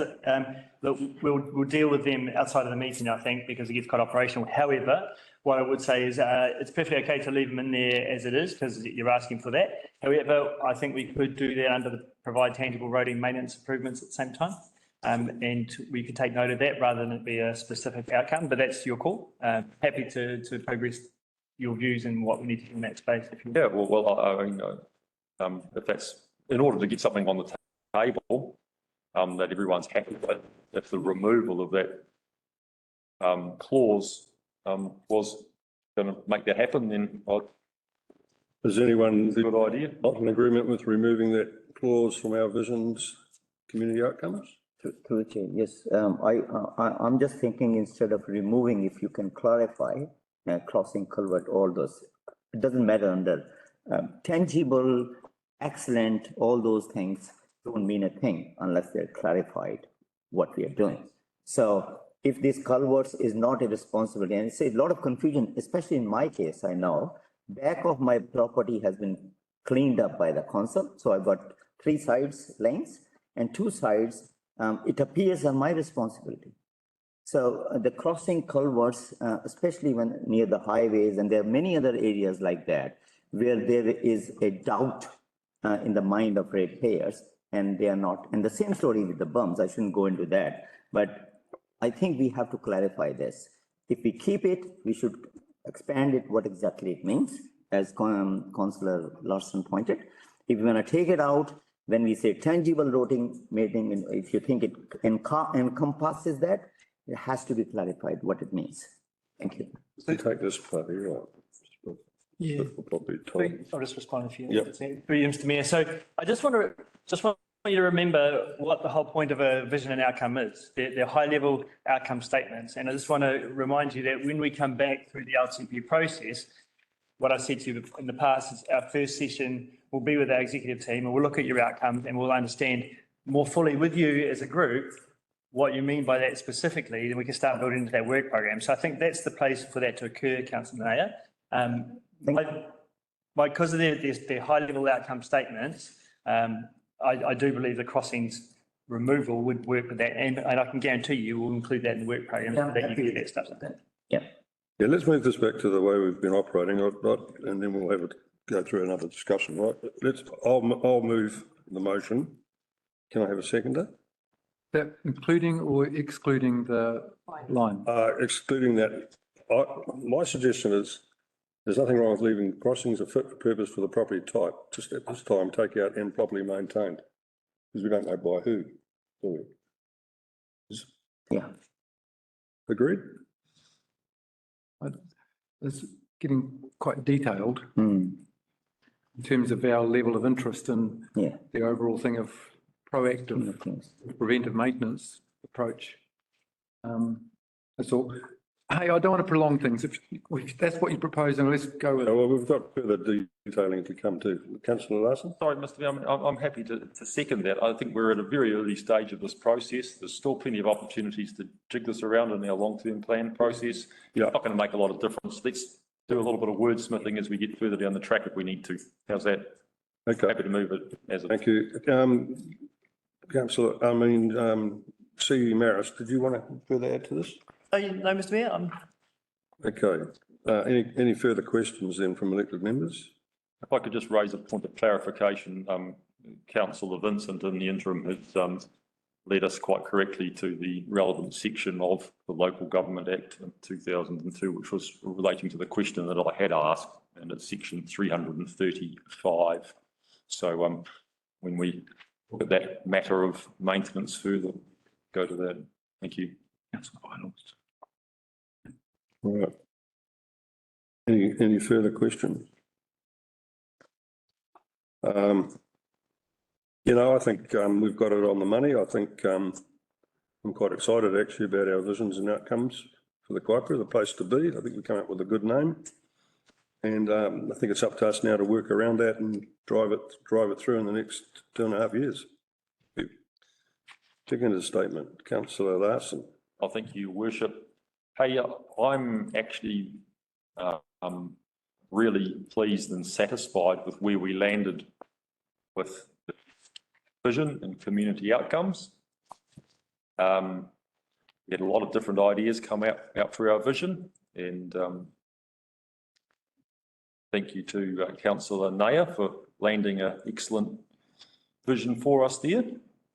And as far as the community outcomes are concerned, we're a group of people from different angles and different backgrounds, and we all got into a room together and actually came up with a cohesive direction for us to take with our long-term plan. So I'm almost a little bit surprised, but certainly very pleased that we got there.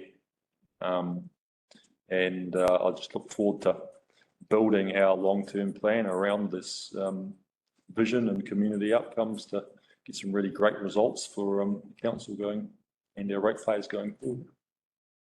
Thank you very much. Thank you, Councillor Larsen. Any other members wish to speak? Councillor Panioro? Thank you. Yeah, I agree. We all walked away in high spirits after, working on our vision. There's just a couple of points that I would want to make. I am a little bit disappointed because we had agreed that a healthy environment would be, although these are not in hierarchical order or any type of order of importance, but I still felt that it was important to have a healthy environment at the top of the document to steer the waka in the direction that we are wanting it to go. And we're going to hopefully do some wordsmithing on it because I don't agree with the words balance growth with climate adaptation. It should be balancing growth with a healthy environment, and that would include climate adaptation, because I feel like the wording lessens the importance of a healthy and prosperous Te Taiao. But yeah, I'm in agreement with everything else, basically. Thank you. Thank you. Anyone else like to make a statement? Yes. Councillor Nair? Yep. So I'm glad that we are having this vision, at least, so we can see. I'm also aware, I just want to make a point of healthy environment and our earlier discussion on waste energy plant, and they're not counter to each other. So healthy environment says support the minimization of waste and its impact on the environment. I think we get involved in wordy duels, and it's not like the case. This is a concept. It comes from people. Minimization of waste comes from within. It's not the council can do much on it, but they can promote that idea. But in saying that, if we have too much waste rather than dumping it, we should go. So I'm quite happy with the way it is. So I think it's a way forward and we should all support it. Thank you. Thank you. Sorry, Mr. Mayor, sorry to interject. I need to correct something that I made, a statement I made earlier for the record, if that is okay. Yeah. And the statement that I made was in relation to the vehicle crossings legislation, and it is not. It is in fact the Local Government Act 1974, Section 335. I may have said 2002, so that's my error. Yes, and I did wonder about that, to be fair, just in terms of the section number. Yeah, okay. Councillor Vincent, you wanted to say? Yeah, I did. Thank you, Mr. Mayor. Only briefly. I acknowledge Councillor Paniora's concerns. It might be as much as anything how we present this information and to perhaps make it clearer that it isn't establishing priorities, but these things exist together, would be to present them in the form of a wheel so that they're joined together.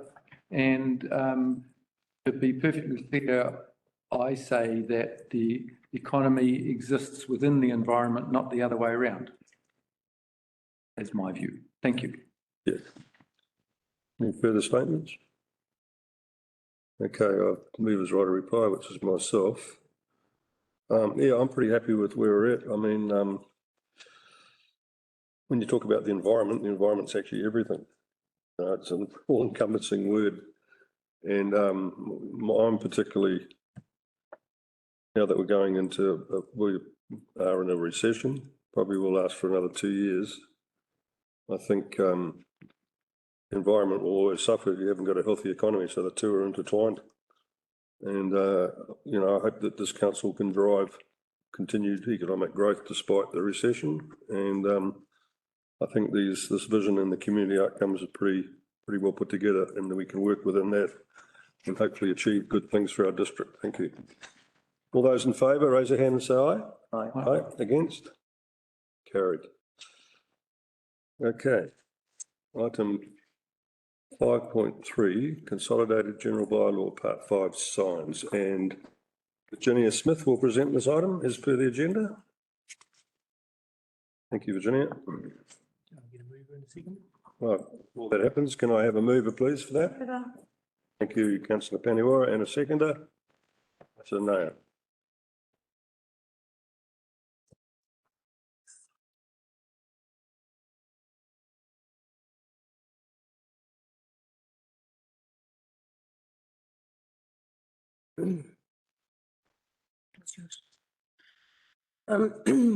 Good morning. So as you can see, my report is about the Consolidated General Bylaw. A direction was taken from council staff at the last review of the Consolidated General Bylaw. This program is part of that direction. I'll take my report as being read. And so what we're doing here is we're doing the formalities, the legal requirements that council must undergo before we move through this process. Any questions? Councillor Nair. Through the chair, so in a layman's term, the effect of going to a bylaw will get easier to put signs, because we attended, Gordon and I, a committee meeting where they wanted the signage, whole thing to be under bylaw, so it's easier for council to put those signs away on the beaches and all. Is it the intention, or what is the intention behind this change? The intention behind this change is to stop the public conflict between the current district plan and the Consolidated General Bylaw, Part 5, and the NZTA signs on highways bylaw. We've got three legislative mechanisms that control signage activities in our district. And what's happening is that people are getting confused about which permission they need to seek. Sometimes they actually need to seek all three. So you need a resource consent, you need consent from the bylaw as well as the NZTA. And some signs that we have currently do not have the required permissions, especially from the NZTA. During the analysis, we saw that we had quite a few conflicts where they should have been seeking permission through the bylaw. However, they were pushed through the consenting process. And then when they did get the consent process and they put their signs up, NZTA came along and said that's illegal. So what we're doing is we are defining the areas of jurisdiction so that there is no more confusion for people, and try and make the process easier. Thank you. It aligns with the exposure draft signs chapter to ensure that there is that clear definition between the jurisdictions. Thank you, Virginia. Yeah, the reason I asked is just a lot of constituents pointed to me in Dargaville especially that some of the signs which should not be there, because we don't have a highway, there is a sign on River Road, there's a sign on the two-stop sign, people get confused. So I guess after this, it'll be easier for you to deal with those signs, right? Yes. Thank you. So through the chair, I'd like to move that the council adopt option 3 and amend the Consolidated General Bylaw, remove Part 5 signs and create a new signs bylaw.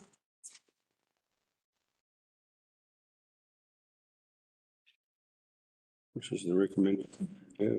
So through you, Mr Mayor, if I could just clarify, Councillor Paniora, my understanding is that we've moved for the recommendation already. Councillor Nair has seconded it. Oh, yeah. Yeah, so you just. So I was just reiterating what I'm actually moving. Okay, cool.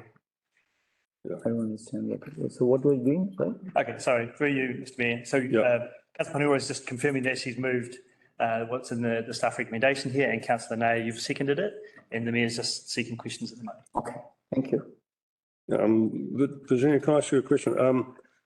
By doing this, do you think that it will impact submissions to fees and charges, because there'll be opportunities there to look for savings? At this point, we did look at the fees and charges and how we would move those in, because effectively that will be a council decision whether we want to do fees and charges. But this will probably be able to roll into the next one, because we've got already signs that are already up that have that we need to move through the process. So we're not going to say, hey, this is it, this is the rule, we've got to do it now, and everyone else's signs are illegal. No, we have to have that transition period and that savings cost. So we're looking at probably next year. If anything, again, it'll be council's decision. I would add to that any fee for a permit is restricted under section 150 of the LGA. So any fees that council charges need to be in accordance with the administrative costs of council for administering that permit. As council does in its revenue and financing policy reviews. It is restricted. It's not a fee that is, would change considerably with the bylaw. Thank you, councillor Lambeth. Just one quick question. Existing use rights, if an existing sign is up, are they going to be covered off remodeling? Grandparenting. Sorry? Grandparenting is the term. Existing use rights. Well, that's what we're planning. So what will happen is if, depending on the decisions made by council today, we bring forward in the next part of the process, we bring forward a draft bylaw for you to look at, and that's where those things will be. There won't be any fees charged with that. Thank you. Further questions of staff? Mover's statement, councillor Paniora. Yeah, I'd just like to say that this is a no-brainer. It makes it clear and consistent as to which avenue of the three avenues that people need to go through, and will free up some of council's time and things that are not necessarily council related and for example, NZTA related, and I have no issues with the recommendation 3. Thank you, councillor Naya. Yeah, statement, yes. So I'm actually quite pleased with this amendment. And I think more of these things should come as long as they are within the law. It's a good initiative. I must commend you for that, because little things add so much grief to constituents and also to council staff and time, So I would say it's a great initiative. Thank you for that. Any other members wish to speak? Okay, movers right of reply, councillor Paniora. No further comment. Thank you. Okay. All those in favour say aye. Aye. Okay. Against? Carried.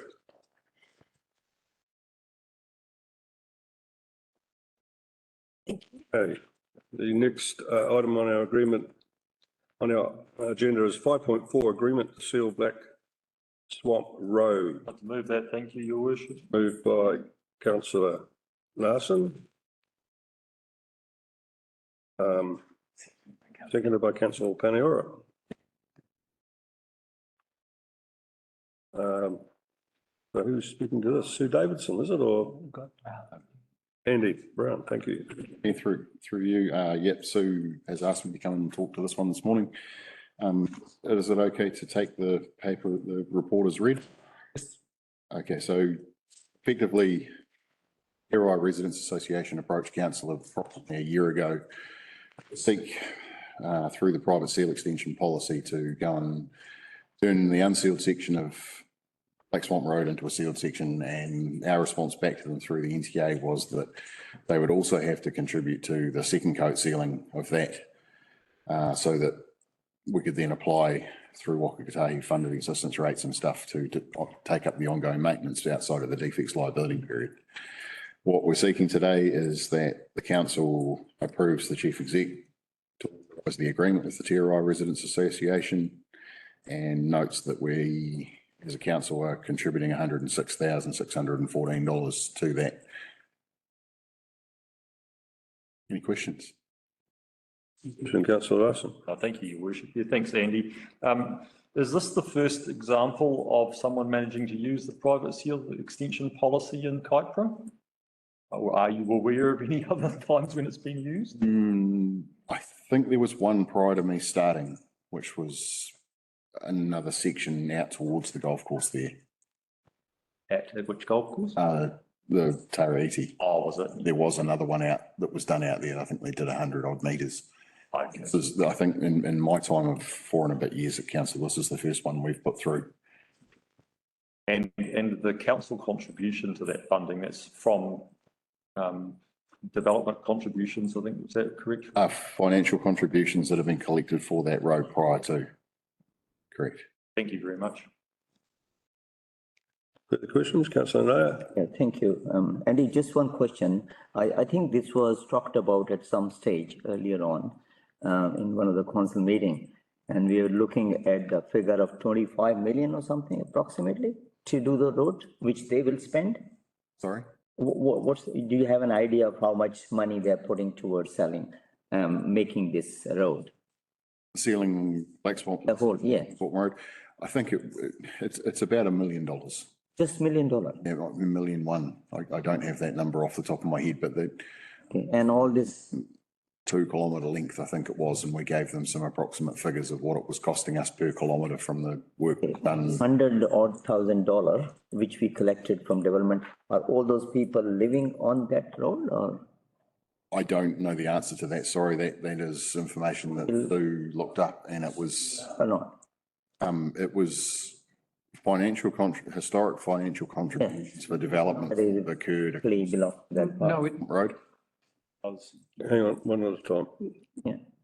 Yeah, councillor Vincent. I may be able to assist here, Mr. Mayor, because if it's a financial contribution, that's a condition imposed through a resource consent.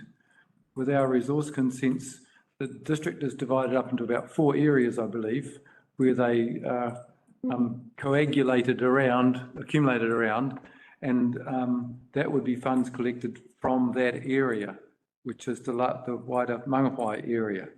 And so it doesn't relate specifically to an individual road. Oh. Okay. Thanks for that clarification. Thank you.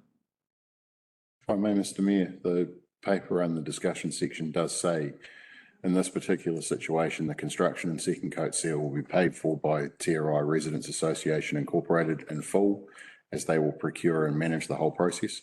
Council has collected $106,615 in financial contributions from specific developers to seal this road. So this will be council's contribution, which will be applied to the work after the initial 2-year maintenance period. Thank you. Any further questions? Councillor Paniora. So the question I have relates to will they be getting council contractors to carry out the work, or will they be getting someone outside of the NTA to do the work? So we have overseen the pavement design and surfacing design. So does that mean, yes, it will be NCTA? No, so we've. So The Northland Transportation Alliance is overseeing the design aspect, and we agree that the design is suitable. We have gone through a process with the developer to create this agreement, and the agreement has in it that the developer will procure and supply a suitably qualified contractor that council agrees to. So it doesn't necessarily have. Pool that we usually would ordinarily use. It doesn't necessarily have to be a council contractor, no, as long as the health and safety team from council approves that contractor to undertake the work. I guess the point that I'm trying to make is that we already have a lot of roading contracts already that need to be, finalised, and we wouldn't want to necessarily, because we have an agreement with them, for them to be able to use our resources on that and be given any priority in terms of labour. So I would expect that they draw on someone outside of the pool that we're relying on for our current roading. Yeah, it's no. I would say, wouldn't we, at the end of it, to make it a question? Wouldn't we? I mean, it's no different than any other developer in the district. So they go and hire a contractor to undertake a piece of work, regardless of. It's because we're entering into an agreement with them, so we wouldn't want it to be seen that this is, that they can draw on council contractors, because we're overseeing the planning and it's seen to be council driven when it's not. That's, yeah. That's the. Yep, so the agreement that we're entering with the Residents Association is not for council to undertake the work. It's just an agreement that we say, yes, you can use the private seal extension policy to undertake this work. So they, as I say, they can be seen as any other developer working, such as see across the whole region. And if they procure a contractor privately, then that's the arrangement they have with the contractor. We just have a health and safety requirement as a PCBU and an owner of the assets in the future to make sure that the work is undertaken safely and that it provides for safe public access through the work site while it's occurring. Thank you, councillor Larsen. Thank you, Worship. You sorry, I didn't quite hear you before. The distance in kilometres of road to be sealed was? Oh, goodness, you've got me now. Oh, you don't know? Off the top of my head, I don't, I do have detail in my. That's right. I'm just interested to know. Once with the contractor, Decision. with the developer, sorry. I think it was about 1.14 kilometres. Okay. Thank you. Just one question from me, Andy. So that when you say it will be constructed to council standards, is there a testing process to make sure it's built to the right standard? Under council's ease, there is, yes. And thank you. Be involved in that process to ensure that the quality control is met. That's pretty well covered. And that also ties in with the 2 years defects liability period. So that won't commence until the second coat seal goes down. So we have a requirement from Waka Kotahi now that all seal extensions or all new work has to have the second coat seal applied before we can they will accept ongoing maintenance of that activity. So yeah, the QA will definitely be scrutinised by us in the ADC rating team, NTA. Thank you. Any further questions? So we've already moved the report, but I feel that the recommendation is not specific enough, so we haven't mentioned the part of the of our policy or the one of our policies, or in terms of being able to allow private funding. I'm sorry, can you? Councillor C. Maris, would you like to comment on that? Through you, Mr. Mayor. No, the report's clear. I think that the recommendation that's been moved and seconded basically approves the C to authorise the agreement as per the report, and then notes the $106,000 worth of financial contributions. I think it's okay. But I don't even know what we're relying on. What part of is it the Local Government Act? Is it one of council's policies? It was just mentioned. So it is in the report under the discussion section. Council has processes around communities contributing part of the funds for road to be sealed, which is the road seal extension policy. So the road seal extension policy. Yeah, it's under that. Yeah. Referring to. Yeah. Especially since I'm moving it, it would be more comfortable to put that's what why we're allowing this. Point of order, Mr. Mayor. As the mover of the motion, you need someone else to propose an amendment. I'm not proposing an amendment. I'm just. You just want clarification. So yeah, it's coming under this policy. I think it's all reasonably straightforward. I don't see any fishhooks in there. We've got a council policy there for it, and also we have a surety that we're going to have standards that are met, and it's good news that we're going to have a little bit of seal done shortly. Yeah. Can I have the mover's statement, Councillor Larsen? Thank you, Your Worship. Yeah, it's not very often that we have a ratepayer come forward and agree to foot the bill for the upgrading of a road to the tune of about $1 million. Everybody wants their road sealed. Nobody wants to pay for it. We can't get any seal extension funding through NZTA at the moment. And so someone's got to pay for it. These residents have put their hand up and said, we want it fixed and we're going to make it happen by funding it and constructing it. So I think it's a pretty amazing outcome. I'd like to see more of this happen. We can work collaboratively with our ratepayers and make these things happen. When the opportunities come up, they don't want to be missed. And everyone out Black Swamp Road, if this motion is passed, will be singing with glee, I'm sure, to have a much improved section of road out that way. Yeah, I think it's a great piece of work. Staff have worked collaboratively with the landowners to put together a package which meets all the council's obligations and requirements, and look forward to going for a drive out there once it's done and checking it out. Thank you very much. You stop at that brewery on the way. Councillor Paniora, you're at the second. Would you like to make a statement? Yeah, thank you. Just want to concur and echo the sentiments of Councillor Larsen, and just note my potential concerns around utilising our resources to carry that out in any way. So as long as that's, you know, not part of the agreement, then I'm happy for that to occur. Thank you. Anyone, any other elected members wish to speak? Chair. Councillor Nair. Thank you. Mr. Mayor, yeah, I agree. It's a great idea. I hope when they have the road, they don't make it private and nobody can go on that, because I like to go to that golf course one day. And in saying that the maintenance, I think the 106,000 plus GST, whatever, will go towards maintenance for 2 years, I guess, which is a good start. And hopefully they'll keep maintaining afterwards, I guess. So it's a good thing. Thank you for that. Thank you. Any further statements? Councillor.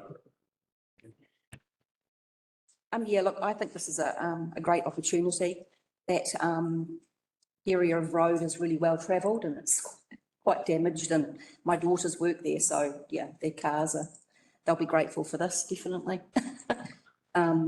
Yeah, and I note that it says here construction will begin after September, so hopefully we've got most of our emergency works out the way, and so it doesn't impact on the contractors and things like that have been raised. So yeah, I'm all for it. I think it's great. Thank you. I just want to say that we've had some chats with those guys out there at Taridi. They are now Bungawa's largest employer, and they're looking to expand that employment. So pretty good win-win that they're building the roads themselves to get their workers out there. Good news. Councillor Lambeth. Yes, I'm in full agreement. The ceiling of dust creating high volume or an ever increasing volume gravel roads is one thing that's going to creep up behind us. The more we stop the populations of dust with health is a good thing, and it's good to see that we're showing that we are taking steps down that path. Thank you. Thank you. Movers right to reply. Councillor Larsen. Oh, sorry, I didn't see your hand there. Councillor Aaron Wilson-Tynes. Thank you very much. Yeah, I agree with everything that's been said. This is a really awesome situation where the residents and ratepayers on this road have come together and are taking opportunity of the road seal extension policy. Commend the staff for the work that they've done and being able to ring fence those financial contributions collected from developers for Black Swamp Road, so we can allocate that to the maintenance period. But I do want to highlight though the restrictiveness of the road seal extension policy and the lack of funding from NZTA and the complications that actually creates for our district. Because very few people would have the resources to come up with $1 million to seal their own road. So if there is any opportunity that we have to be lobbying NZTA to re-look at seal extensions, I think that's a really great place to divert some attention and some energy, because we are very, very mindful of other unsealed roads in our area that are causing significant health issues and as well as nuisance issues, and there's just no resource available from those residents to be able to seal their own road. And it's been a long time since council has had the resources to be able to do any seal extensions. And in the meantime, we are having more an increase in residents, an increase in houses down those roads, etc., but there's a disconnect, I think, between the growth and being able to provide the infrastructure that is becoming required because of the increase of growth. So yeah, so just anything that can be done to try and convince NZTA that seal extensions are a necessary funding mechanism, I think is well worth our time. Thank you. Thank you. Movers right to reply. Councillor. Yeah, no, I have nothing further to add. Further to add, all right, we'll put it to the vote. Those in favour, raise their hand and say aye. Aye. Against? Motion carried, thank you. Right. On. All that on. We're going to go to 1 o'clock. Got one. Okay, 5.5, next on our agenda. The procurement plan approval resource consent consultants. Lloyd Barton will present this item as per agenda. Thank you, Lloyd. Thank you, Mr Mayor. Thank you, councillors. Hang on, I always do it, don't I? Can I have a mover for this motion? Councillor Naya. Can I have a seconder? Councillor Aaron Wilson-Collins, thank you. Thank you. Yeah, so we're seeking approval for a procurement plan. The procurement plan is the first part of seeking new consultants, resource consent services. So the consultants we're talking about are planners, development engineers, some traffic engineers, ecologists, urban designers. They're the main areas. Just, I've set out in the report in terms of why we use consultants. It is to do with the volume of work and our level of internal resourcing. It's pretty tough in terms of recruiting staff, like a lot of the local authorities. Pretty tough from planners, particularly, you know, experienced planners these days. In terms of annual spend on consultants, 21-22 financial year, it was around $1 million in terms of expenditure, which is a lot. So with that amount of expenditure, it's really important that we ensure we're getting value for money, particularly you know, with the cost of living, etc. So the procurement plan is set out in attachment A. It really sets out the objectives in terms of what we want to achieve in terms of the procurement and how we're going to go about doing that. Just a couple of key points. In terms of the evaluation criteria, they're set out there. I think it's page 74 of your agenda. So the evaluation criteria are how we go about the selection process. They are resources, track record, methodology, and seeking value for money. In terms of methodology, one of the things we want to focus on is that we have consultants who can create solutions for our clients, for our customers. And that is taking on board the community outcomes in terms of facilitating growth and being business friendly.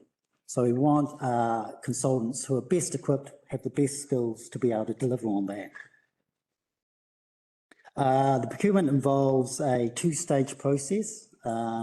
We first do a registrations of interest, then that's followed up by a request for proposals. The request for proposals involves potential suppliers responding to written responses as well as written responses, in terms of track record methodology, and then there'll be a verbal response required as well, which will be done in terms of a team sort of interview sort of approach. So, you know, the outcome we're seeking is a panel of suppliers who can best deliver on KDC's goals and really deliver value for money. If approved, the next steps would be we would start the procurement process, would get the registration for interest issued in early May, and that would be followed up by the request for proposals. That would go forward once we've got those responses through. That would go to the evaluation panel. The evaluation panel will have a recommendation which would come back to council on July the 25th, at the council meeting in July, and then it would be up to council to either accept that preferred supplier list or have discretion not to. So that is how we take this forward. Thank you, Mr Mayor. Happy to answer questions. Okay, thank you, Lloyd. Any questions, please? Councillor Naya. Thank you, Mr Mayor. So this, the whole scheme of having new panel of consultants have been presented to you by another consulting firm, right? You are the sole hitter from TIGL, whatever we engaged, and we paid them, right? The background to it, in terms of why we're doing the procurement, it really started with the review done of resource consent services back 2019. That was by Barkers and Associates. Yeah. They had quite a list of recommendations. I think it was about 50 recommendations in terms of improving the resource consent services. And one of those recommendations, and it's the last one that hasn't been implemented, was to go to market to procure a panel of resource consent consultants. I think it was based on the fact that it had been a sort of ad hoc approach to the procurement previously, and just highlighting the need for KDC to test the market and make sure it's got, you know, the right consultants on board who are best able to deliver its needs. Okay, thank you, Mr. Pardon. On my issue was just on one item. So we are trying as a council to rely more on staff and use consultant if we have to. Yep. Now you are proposing a 5-year term, minimum term for the consultants in the range of 50,000 to 150,000 per annum per consultant. That's what the report says, right?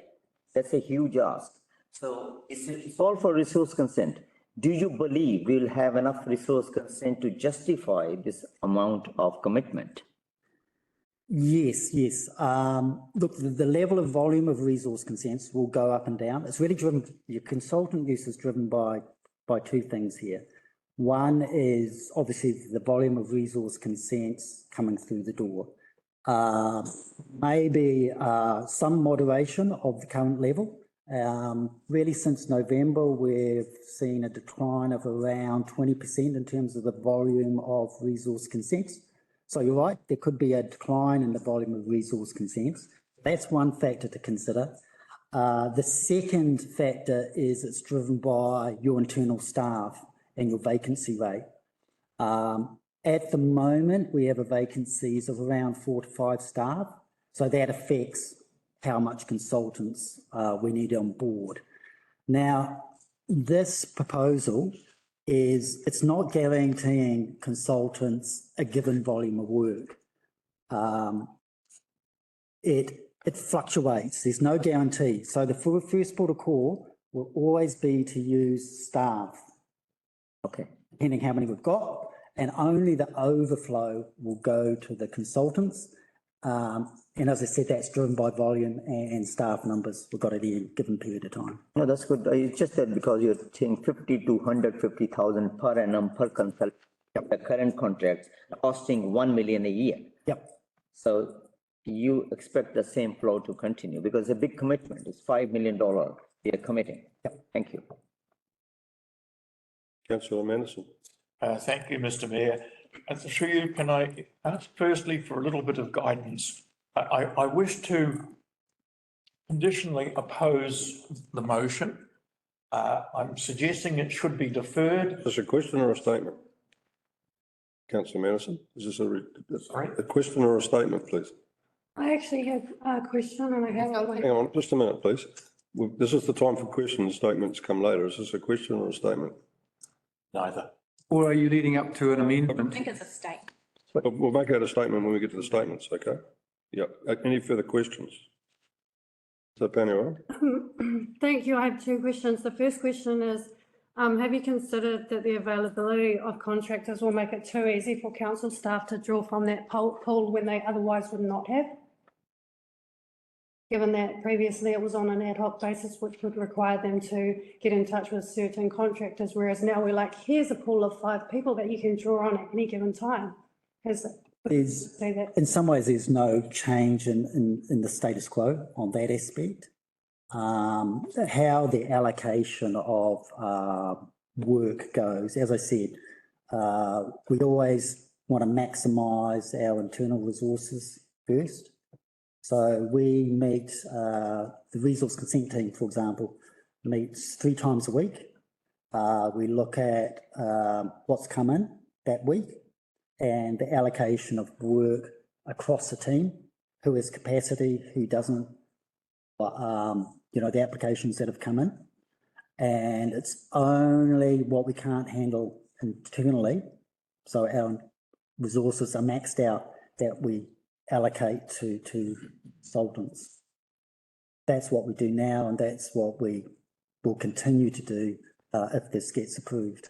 But the distinction is between now there is definitely a pool of people to draw from that council staff would ordinarily be like, well, there's no backstop. We kind of have to pull from on an ad hoc basis from whoever's available. Whereas now they know, oh yeah, I think there's a saving grace of a committee of people that at any given time they can defer work from. Just have a think about that. The second question that I have is kind of like a two-part question. So first, I noticed that the report was missing what we would actually save. So it was like, oh yeah, we're going to save, it's going to be efficient, but there's no statistics to back that up. There's no comparable indicators between, for example, Whanau District Council and Whangarei District Council, then comparing it to, our, the level of resource consents we get, et cetera, et cetera.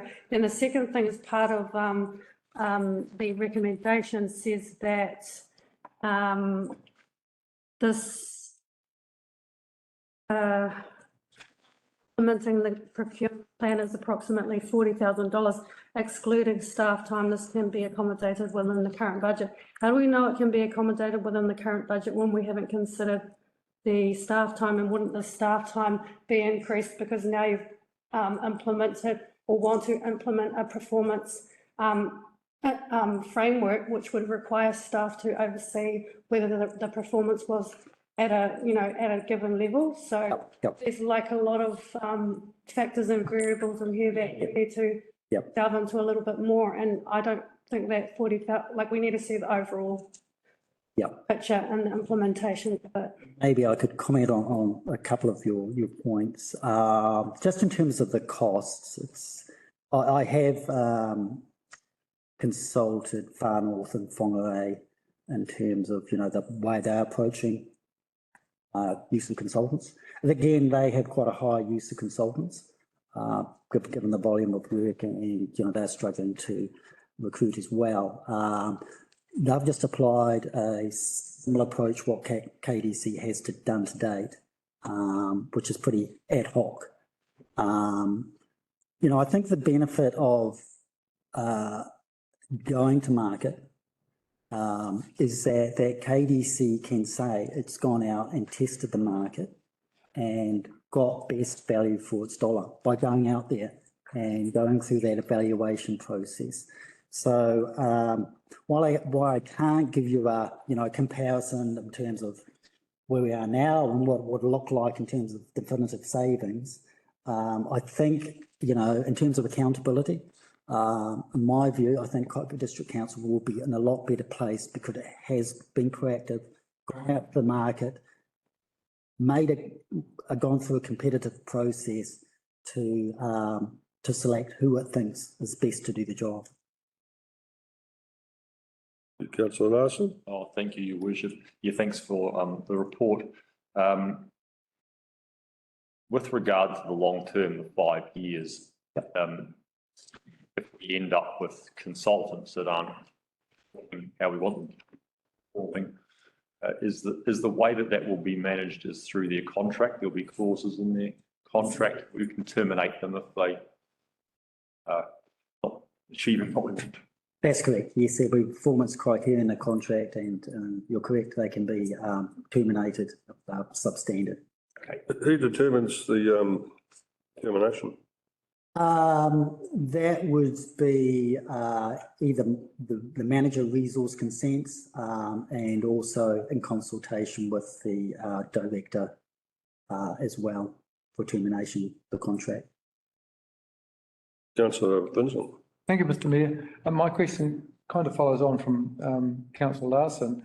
I was wondering, with this process, once it's set up in place, how do we address changes in the lineup? Because it could well be that if someone retires or doesn't want to do it anymore, moves away, or there's changes in our operating environment, which means that we will be required to introduce other perspectives to the lineup. How would that be handled? That, we have to go through a whole process again? No, we wouldn't have to go through, because you're right, people come and go, and, you know, like our staff, consultants are, over time. But I think it comes back to, Councillor Larsen's point. The contracts will have a performance management aspect to them. So if a change, for example, change in consultant staff leads to that consultant underperforming, we will manage that. And, you know, at always last resort, if they don't come up to standard, they are terminated from the contract and terminated from a panel. I mean, okay, so then the process for appointing a replacement would be how?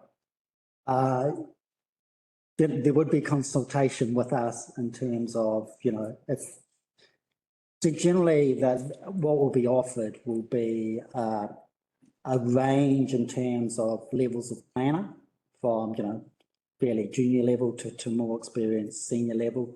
And then there is a key contact point between, you know, ourselves and that service provider. We'll have control over aspects of that, particularly, and not so much, you know, we wouldn't be so concerned about differences at junior level, but when you're talking about the more senior staff and that key contact, we would have to be consulted and agree to change. Yes, what I'm trying to get at is that rather than this being set at one point in time, it actually has a life. It will continue on as a framework that can be used in the event of future changes. Like in terms of the assessment criteria and so on. So that's a yes that it would be applied. The assessment criteria for selecting the panel at this point in time is set, but then as you pointed out, you do get changes with staff in terms of, you know, staff come and go, and that can be dealt through managing the contract appropriately. Yeah, I guess I'm concerned that we don't have to pay another consultant to come up with a procurement plan every time there's a change in the lineup. And that's why, yeah, it's a good point, the costs, and it, you know, definitely a cost here. There's a cost to KBC in terms of doing, getting Integral to assist us prepare the procurement plan. And there's a cost to the consultants in terms of responding to the request for a proposal. That's why we went for, or suggesting, a 5-year contract term, because you don't want to do this, every year. You know, the longer it is, I guess the cost effective it comes. I think 5 years is a reasonable amount of time. Well, thank you. Thank you, Mr. Mayor. Any further questions? Can I just ask one? Just your personal opinion. You can get the right people. Are you better off to have internal than external? Look, my preference would be internal, but it's a real challenge achieving that. Yeah, I know it is at the moment. I remember previous meetings, Councillor Lambeth brought up a pertinent point that with the market changing with the economy, that might change. So, and flexibility to work around that. Yes, and this will, as I said, this will go up and down in terms of allocation. So if the work drops down, in terms of volume of consents that we get in the door each day, then the amount of work going out, both in terms of our own staff, will reduce and consultants. Right. And the consultants' use will be the first to drop. You know, at the moment, in terms of making some calls, in terms of staff, do need to look at the complexity of the application. And so that's a factor also considering whether we use our own internal staff. Like at the moment, we're now, we haven't got a senior staff, we haven't got senior planners. So that influences what some of the consultants will use. And that's the benefit they can provide in terms of giving some seniority and more experience to more, I guess, you know, potentially controversial resource consents applications. We can match our resourcing to the complexity of an application and some of the challenges they face. Right. Okay. Any further questions, Councillor Williams? Is that $1 million per annum, is that capped? I mean, obviously there's going to be fluctuations and things, but if it's getting up or it has to go over, is there a process that it? Well, we try to obviously work, well, we do need to require to work it within our budget.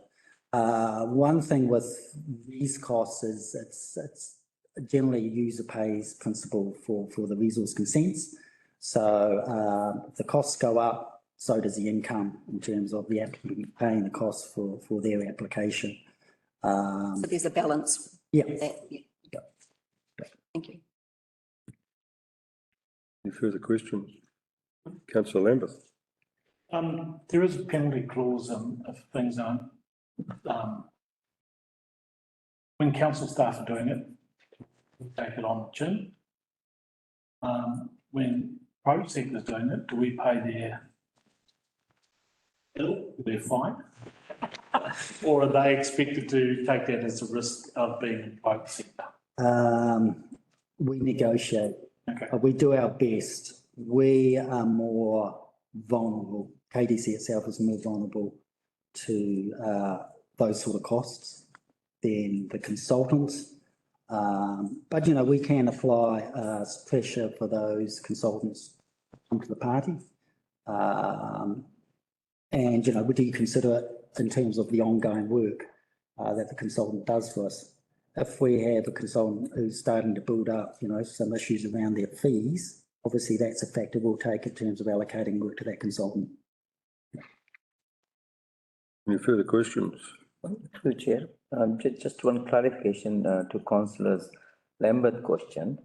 So if you're going for consultants which are reputed, generally they will have a professional indemnity insurance. I would be the least person to get KDC involved in those cock-ups which are done by outsiders.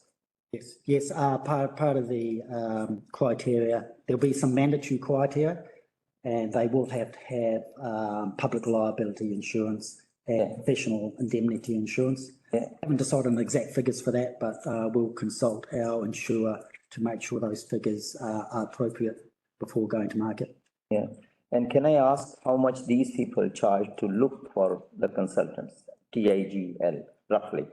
Well, that's part of that $40,000 cost. Just to find on the website who are the consultants.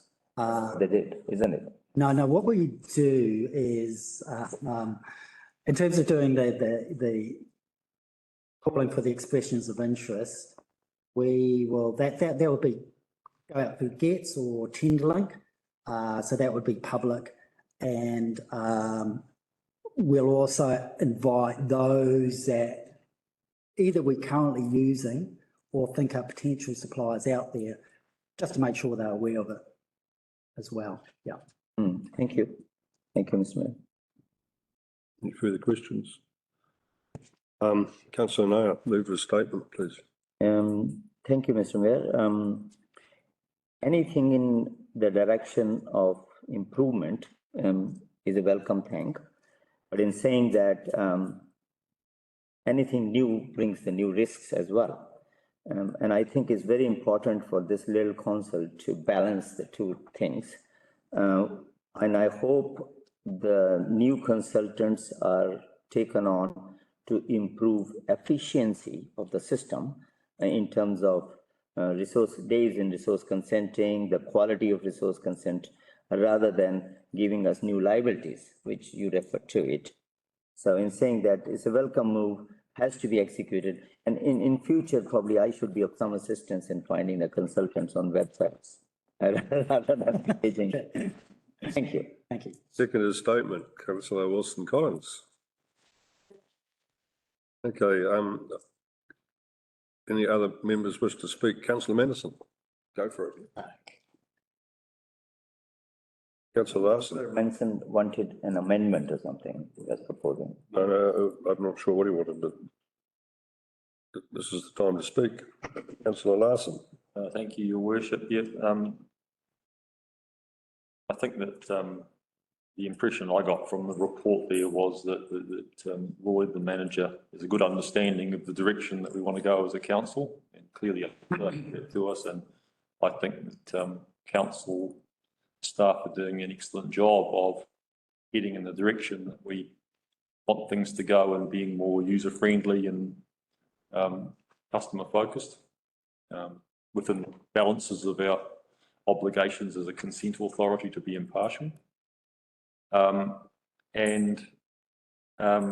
think that, you know, there's a bit of fine-tuning to do here contractually. We'll have a list come back to us for approval, which is good.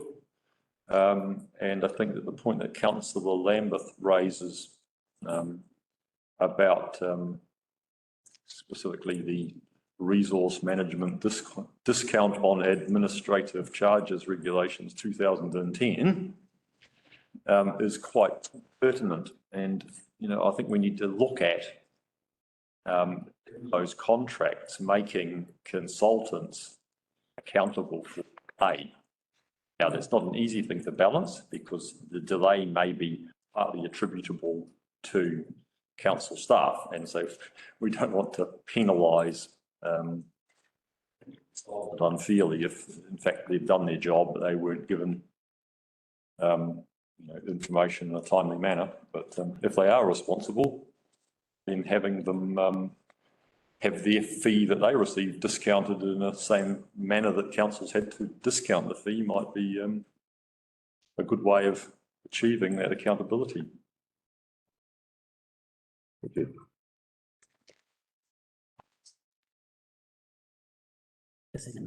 Any further to speak? Oh, sorry. I just other activity in the room is that the reporting officer hadn't been given permission to stand down before statements were made. He now has been. Okay, thank you. So yeah, I think this is a good step forward, and I commend staff for actually putting these processes in place to sharpen up the way that we're doing things. Thank you. Councillor Paniora. Thank you. This is a very important issue, not only in terms of the reputation to council and our community, but also the reputation to our local contractors who, on the advice of really bad contractors, have lost thousands and tens of thousands of dollars and time. A good outcome of this would be to, you know, with the performance framework that we're looking to establish, that we not only start to incrementally decrease the cost of contractors over time, but to also get bang for buck and to get quality advice and solutions out of them is a great outcome that I'd like to see. Thank you. Yeah. Councillor Lambeth. It's just following on from Councillor Larsen's statement. I'm glad to hear that the attitude is that the employed planners within the council are the gold model, and to move away from a backstop of the contractors, which has been a different trend over the last decade or so. Concerns me that some of these planners were using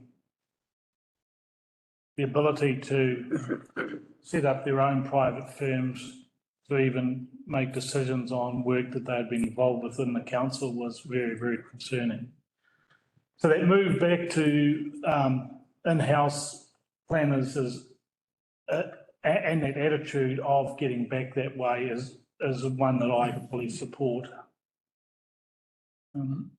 Hopefully we can get a better solution for our planning decisions within our district now with this change of attitude. Thank you. Yes.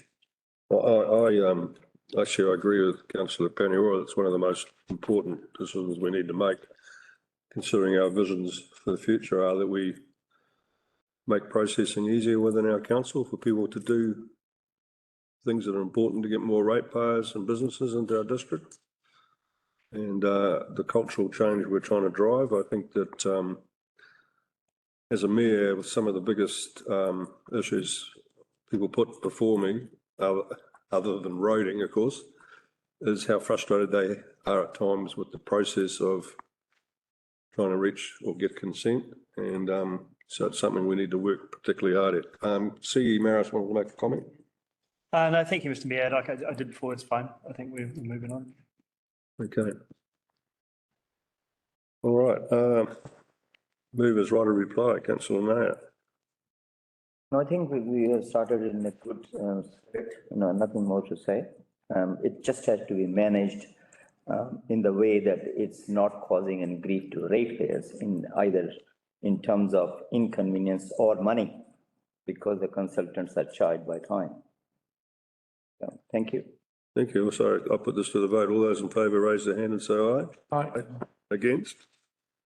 Motion carried. Mr. Manderson is. Didn't ask for a division. Are you against, Councillor Manderson?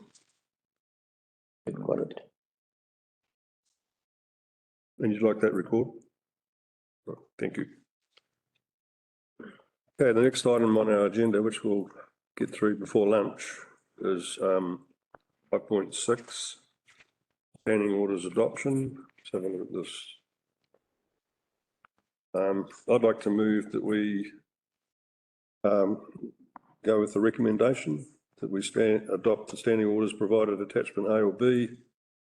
I'll second that. A, sorry. Option A, yeah. Option A, sorry. Seconded by Councillor Larsen. Right, is someone presenting this? Alana? Yep. Hi, I'd take the report as read, but just a quick history. So this was brought to the November briefing, and then it was decided to delay it so you could attend standing orders training and also have a chance to see how it worked in meetings.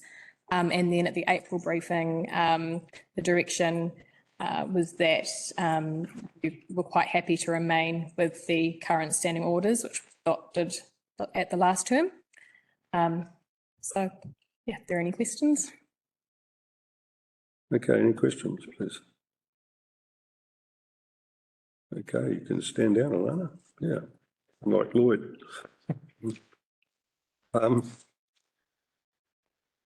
No questions. Move a statement. Yeah, I believe that it's working appropriately, and I'd like to retain it. Thank you. Second statement, Jonathan Larsen. Yes, I concur with the mover. It's good to stick with what we've got. Thank you. Any other elected members wish to speak? Councillor Paniora. Yep, I'd just like to say that I'll be voting against the motion simply because I prefer the Local Government New Zealand draft standing orders that were presented to us in November, and I don't think that the standing orders go far enough. They're not up to the times and the environment and the landscape that we're currently in. They're problematic, and I need not go on any further, but that will be my reason for voting against. Thank you. Thank you. Any further statements? Councillor Vincent. Thank you, Mr. Mayor. But I haven't been through all the changes between the current and the new draft version. But what I did see was I didn't see that, contradicted myself, I didn't see that the changes made a lot of substantial difference to make it worthwhile going through the process of changing them. Yeah, I'm happy enough for it to, with the current orders, to remain as they are. At least then it means the copy I've got printed off will stay current. Any further elected members wish to speak? Councillor Wilson-Collins. Thank you. Yeah, so standing orders, as we're aware, tell us, or they help us run our meetings and provide certain processes that we need to follow. I just want to take this opportunity to encourage my fellow elected members to continue to read their standing orders and to understand all the different facets that it involves in there. I will contradict the comment that it's working well. I don't believe it is. I think that there's a lot of room for growth amongst the elected members and learning as to how standing orders runs a meeting. And I'll specifically point out that points of order only actually relate to specific items. So just calling out points of order because you have a question or you want to change the direction of the conversation is not actually a point of order, just as an example of how we have a lot of room yet to be able to use standing orders effectively and as they are actually designed, regardless of whether it's attachment A or B. So that's just my plea to my colleagues to if we're going to adopt them, actually know how they work, understand how they work, and we use them in their intention of how they're meant to be used. Not that we all need to be absolute experts, but that one's been bugging me for a while. Thank you. Any further statements? Okay, movers right to reply, which is me. I take that on board. I think particularly myself, I need to continue to learn the processes better, and I'll endeavour to do so. Thank you. All those in favour, raise their right hand and say aye. Aye. Against? Against. Thank you. Okay, we'll adjourn for lunch. What's the time? Well, an hour for lunch or hour for lunch? So we'll come back at 1:45. Thank you. Sorry, 1:15. Could be one.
You're on it. Okay, let's reconvene. Welcome back. Next. On the agenda is 6.1, which is submission on proposals to the smoked tobacco regulatory regime being presented by Shireen. Thank you, Shireen. Again, just very briefly, I got some further input into the submission. This was then sent through to the Mayor and Councillor Erin Wilson-Collins for signing in accordance with delegations under the tight timeframes. And the submission has now been sent in. And just to confirm, I have received an acknowledgement of the submission, but no further input from the agency, from the department, from the ministry, sorry. Any questions? Wait, is that where we're at? Okay, first of all, I'll get a mover in a second. I've done it again. I have a mover for this, please. Councillor Erin Wilson-Collins, thank you. Second. Thank you, Councillor Paniora.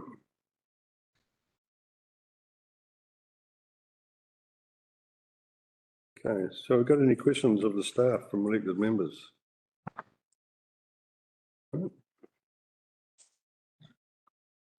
Thank you, Shireen. Mover statement, Councillor Wilson-Collins. Thank you. Thank you very much. Yeah, just a thank you to the staff for the quick turnaround for the submission. And it's fantastic that Karakia District Council is continuing to have a voice on what is an important health care aspect for the of our area. Appreciate the work that went into it, and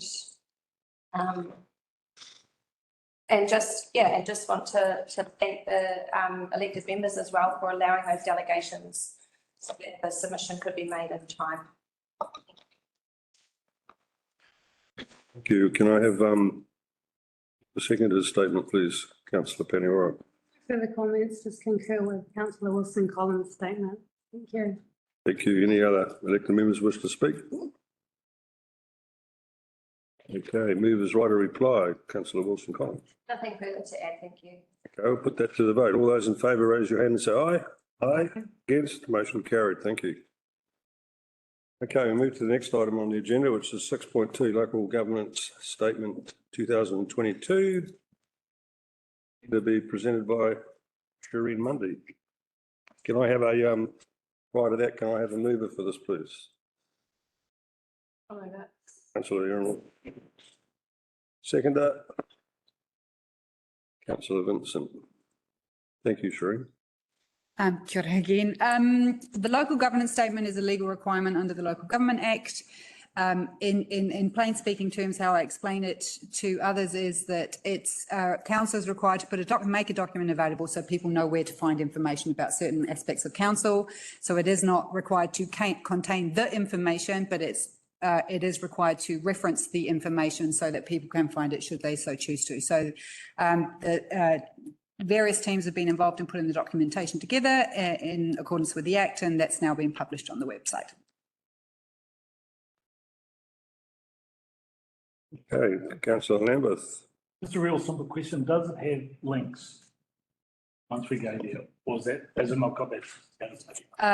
There was an issue with creating the PDF, so staff are working on that in the background. You're right, through the chair, it should have links and we will be putting those in. Any further questions? Okay, statement, Councillor Erin Wilson-Collins. Thank you. Just to thank the staff again for an awesome document that puts everything together in one place. If anybody reads it, I don't know. It's a great little document there. And so yeah, statutory requirement done. Thank you. Seconder's statement, Councillor Vincent. I'll just endorse what Councillor Wilson-Collins has said. Nothing further to add. Okay. Any other elected members wish to speak? I would just like to make a comment. So this document is quite important. In fact, I found it on website to find out that I am member of a committee, which was not to me. Who this thing. And there's no communication from KDC to NRC. So the NRC member were expecting Karen Joyce Party said he no longer a councillor. I think it is important, but it needs to be publicized. It's important to keep the communication level open. So that's the only thing I would like to say. See, Maris. Thank you, Mr. Mayor. Yeah, so we did inform the NRC of all the appointments. The other thing I would say is that when the appointments were made back in November, it was on the agenda as well. It was, yeah. But anyway, Thank you, Mr. Mayor. Yeah, and my photo is need to be changed. I think I did ask her. The photo site. It looks like an idiot. Okay, movers right. Skills. Movers right to reply, councillor. So tempting. Nothing further to add. Okay, well, those in favour, please raise your hand and say aye. Aye. Against, motion carried. Right, next item on the agenda is item 6.3. Externally funded projects update report, and to present Councillor Anna Nama, and can I have a mover for this, please? I can. Thank you, Councillor Mayor. Seconder? Councillor Williams.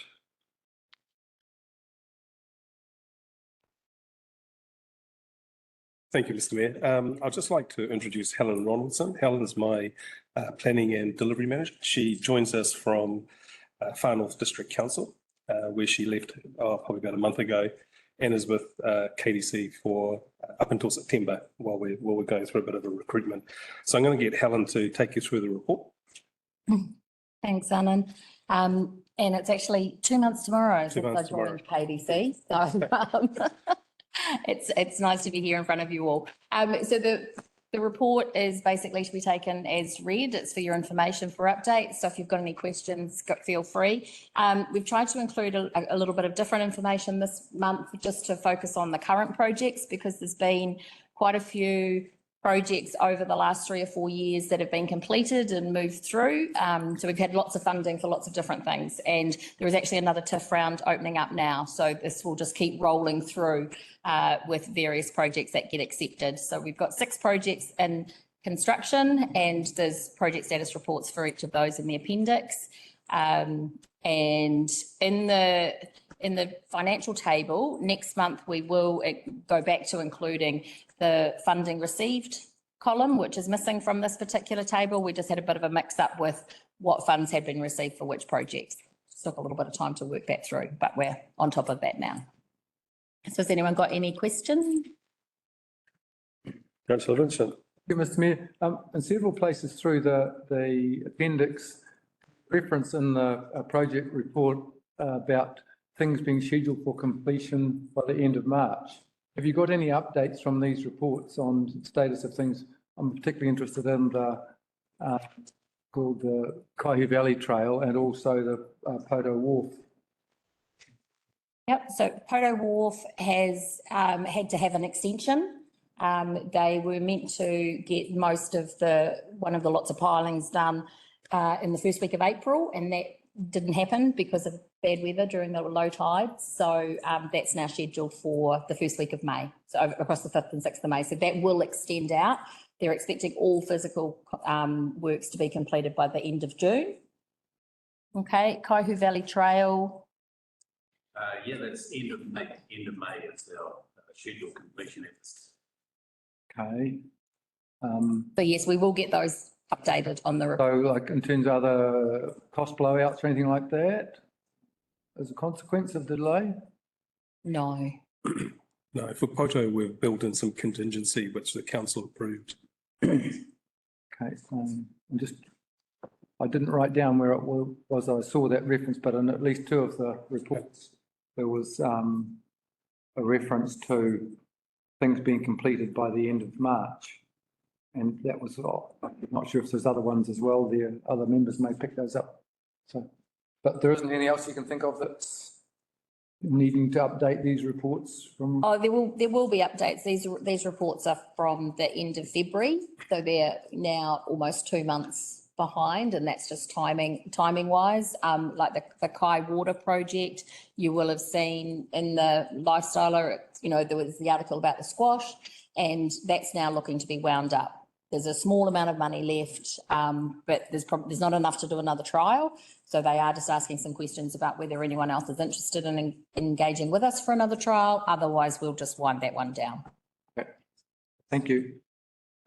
So now, Thank you, Mr. Mayor. I just have a question on Kaihu Valley Trail. What I hear and what is presented as well in terms of some ongoing issues with the access in the beginning with the marae and all those kind of things. I would like to know, is it all sorted and all planned, or is it still ongoing? I'll ask Mark to answer that. Yeah, it's more or less still ongoing. Yes, we've got a plan in process, and we're just kind of stepping through those as we can. It's been a difficult path. Would you like to involve our councillor or something at some stage? Pera, like? I was actually, if I can speak to this, I was involved prior to coming to council with engaging with council around the concerns that Gaza Marae had. And I think the consensus was that we're happy with the council to deviate the track so that it isn't, we don't have cyclists going past the marae at all times where we have a meeting point for our manuhiri to go on is the issue, and also little kids, and we also transport our tūpapaku, so our deceased from the marae by foot to the urupa, which is a traditional thing, so. I totally understand that. The reason I brought it up, sorry, I'll take a clarification on this major, because I attended the Kaihu Valley, the meeting, and there was 7 items, and the 7 items are outstanding or very outstanding. And one of them was related to, and Pera was one of the representatives on that, and to do with the marae, a tree, and the digger can't go through it. So I actually was going to suggest that take services of our councillor to sort it, but then they said we'll change the representative because she's a councillor. I think it's very crucial for us to way forward. It's not about money, it's about getting things done. I also talked to the man who owns the rail link. He would like to get involved in there if you want. He's happy to, and he can sort these things out for you. So I'm quite conscious it should go on plan. Yeah. So just through you, Chair, I've actually met with the rail cut people and we are in commercial negotiations with them in terms of using that piece of land. So yeah, conversations are ongoing, but there's nothing to say that there's a showstopper. It's just taking a little bit of time to finalise a few points. Okay. Thank you. Any further questions? Okay, mover's statement, councillor Nair.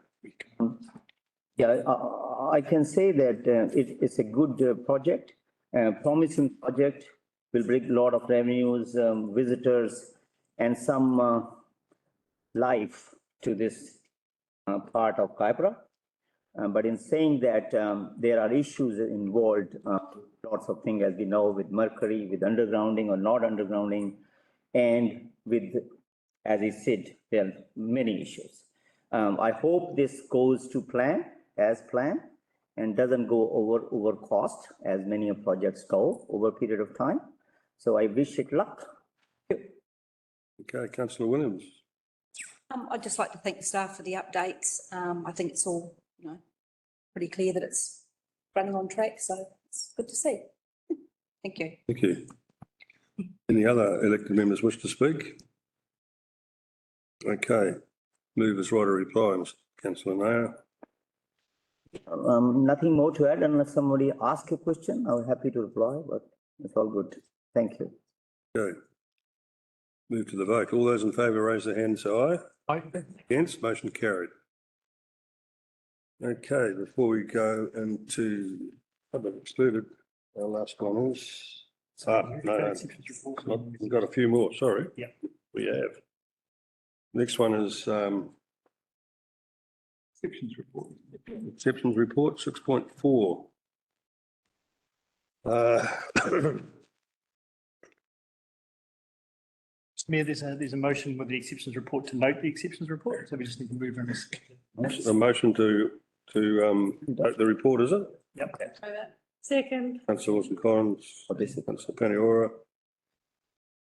Any, Thank you, Mr Mayor. So you can hand it to me if you like. Yep. So thank you, Mr Mayor and Council. So this is the exceptions report for the month of March. Sue is currently not at the meeting, unfortunately. She's got another commitment right now. However, you can see the financials in front of you, plus the comments on the major variances in the second page.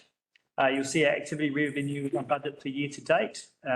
We are noticing a drop in building consents applications as well. And the activity revenue is below budget. Sense. The other key points there, the capital subsidies commentary on page 303, so that's page 3 of the report. So capital subsidies are below budget year to date due to transportation subsidies below budget. This is due to the road and capital work projects which haven't commenced due to the wet season. So we've been quite clear with you over the last couple of months that the wet season's really caused us issues as far as that delivery. Okay. The other thing I'd like to point out is at the top of page, page 304 of the agenda. So the employee benefits, the variance as a result of vacancies, it continues to be quite large. The last exceptions report was in the 900s, we're at 880,000. So that's a saving, of course. It's a reduction in the employee benefits. That is literally because of the large number of vacancies we have across the business. So it's an indicator of that for you. Under the repairs and maintenance on page 304 towards the bottom there, under the transportation heading, it talks about the emergency works that we've been clear to you as well and what we've been delivering in that space. The emergency works and the cost of that is starting to come through our numbers now. So you start to see that actually happen and be presented to you as well. That's pretty much it for the financials. In the non-financial section, I'm not sure if there's anything there that I pointed out. I can point out that's any different from my conversation at the start on the financials. You'll see the building consents starting to plateau off a little bit. Resource consents, likewise, a little bit, but the building consent values is quite a bit lower this stage this year than it was in previous years as well. So that's a bit of an indicator that you can see what the environment is out there for people as development starts to slow. Happy to take questions, Mr. Mayor. With the reduction in the consent applications, I think that could be a little bit to do with not just the recession, but what we went through with climatic events that slowed everyone down. Possible. It is possible. I can't categorically say that is it, but the climatic events has caused quite a slowdown across the board. It is possible. Right. For the chair, Sorry, I had a question. Question relates to procurement, page 7 of the report, and just in relation to the Bailey's Beach toilet remediation. Well, I understand that there's another follow-up community meeting on Monday next week, but I don't recall us making a decision on whether it was going to be a full remediation or just a partial one. But so can you elaborate on what the $100,000 is relating to on the?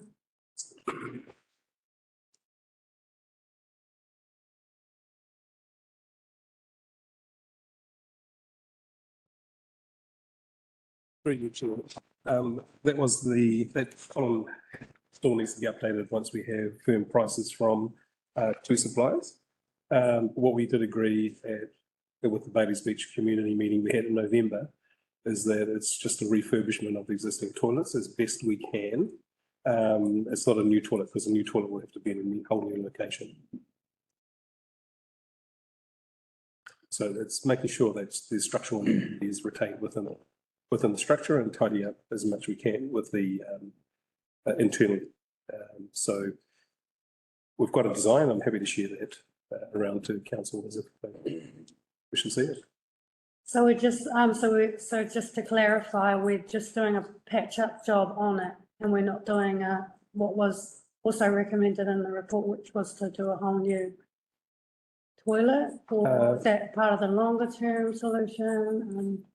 Yeah, it's not a patch-up job. It's basically getting the toilet so it's in a state of sufficient structural integrity and making it more it's just more beautification internally. We did talk about the replacement of that facility would need to be in a different location because of the disposal field that will be required. And we haven't funded for that. It'll probably have to go into the LTP, but this is just making sure we can get the toilets back up and running for the summer. Thank you. Any questions? Yes, no.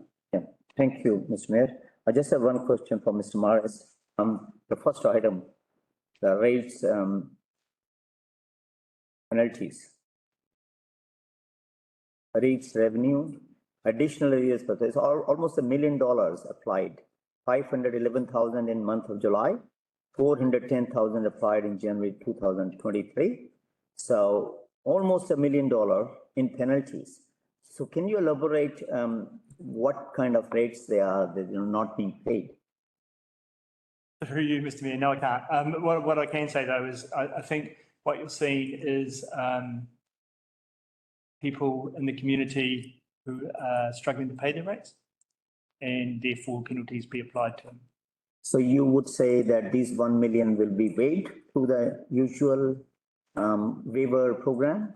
The people who can't afford, they can ask for rate rebate or whatever the remissions. Yeah, so I can't say whether or not this is like the details of this particular item, if possible. I can get to you. Significant amount, $1 million, 2.5% of rates.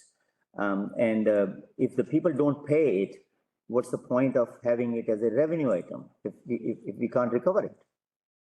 Well, so we do, through Mr. Mayor, we do go through a process to help people pay their rates, which includes payment plans, that sort of thing. And there's obviously remissions as well that the government's deemed and everything else.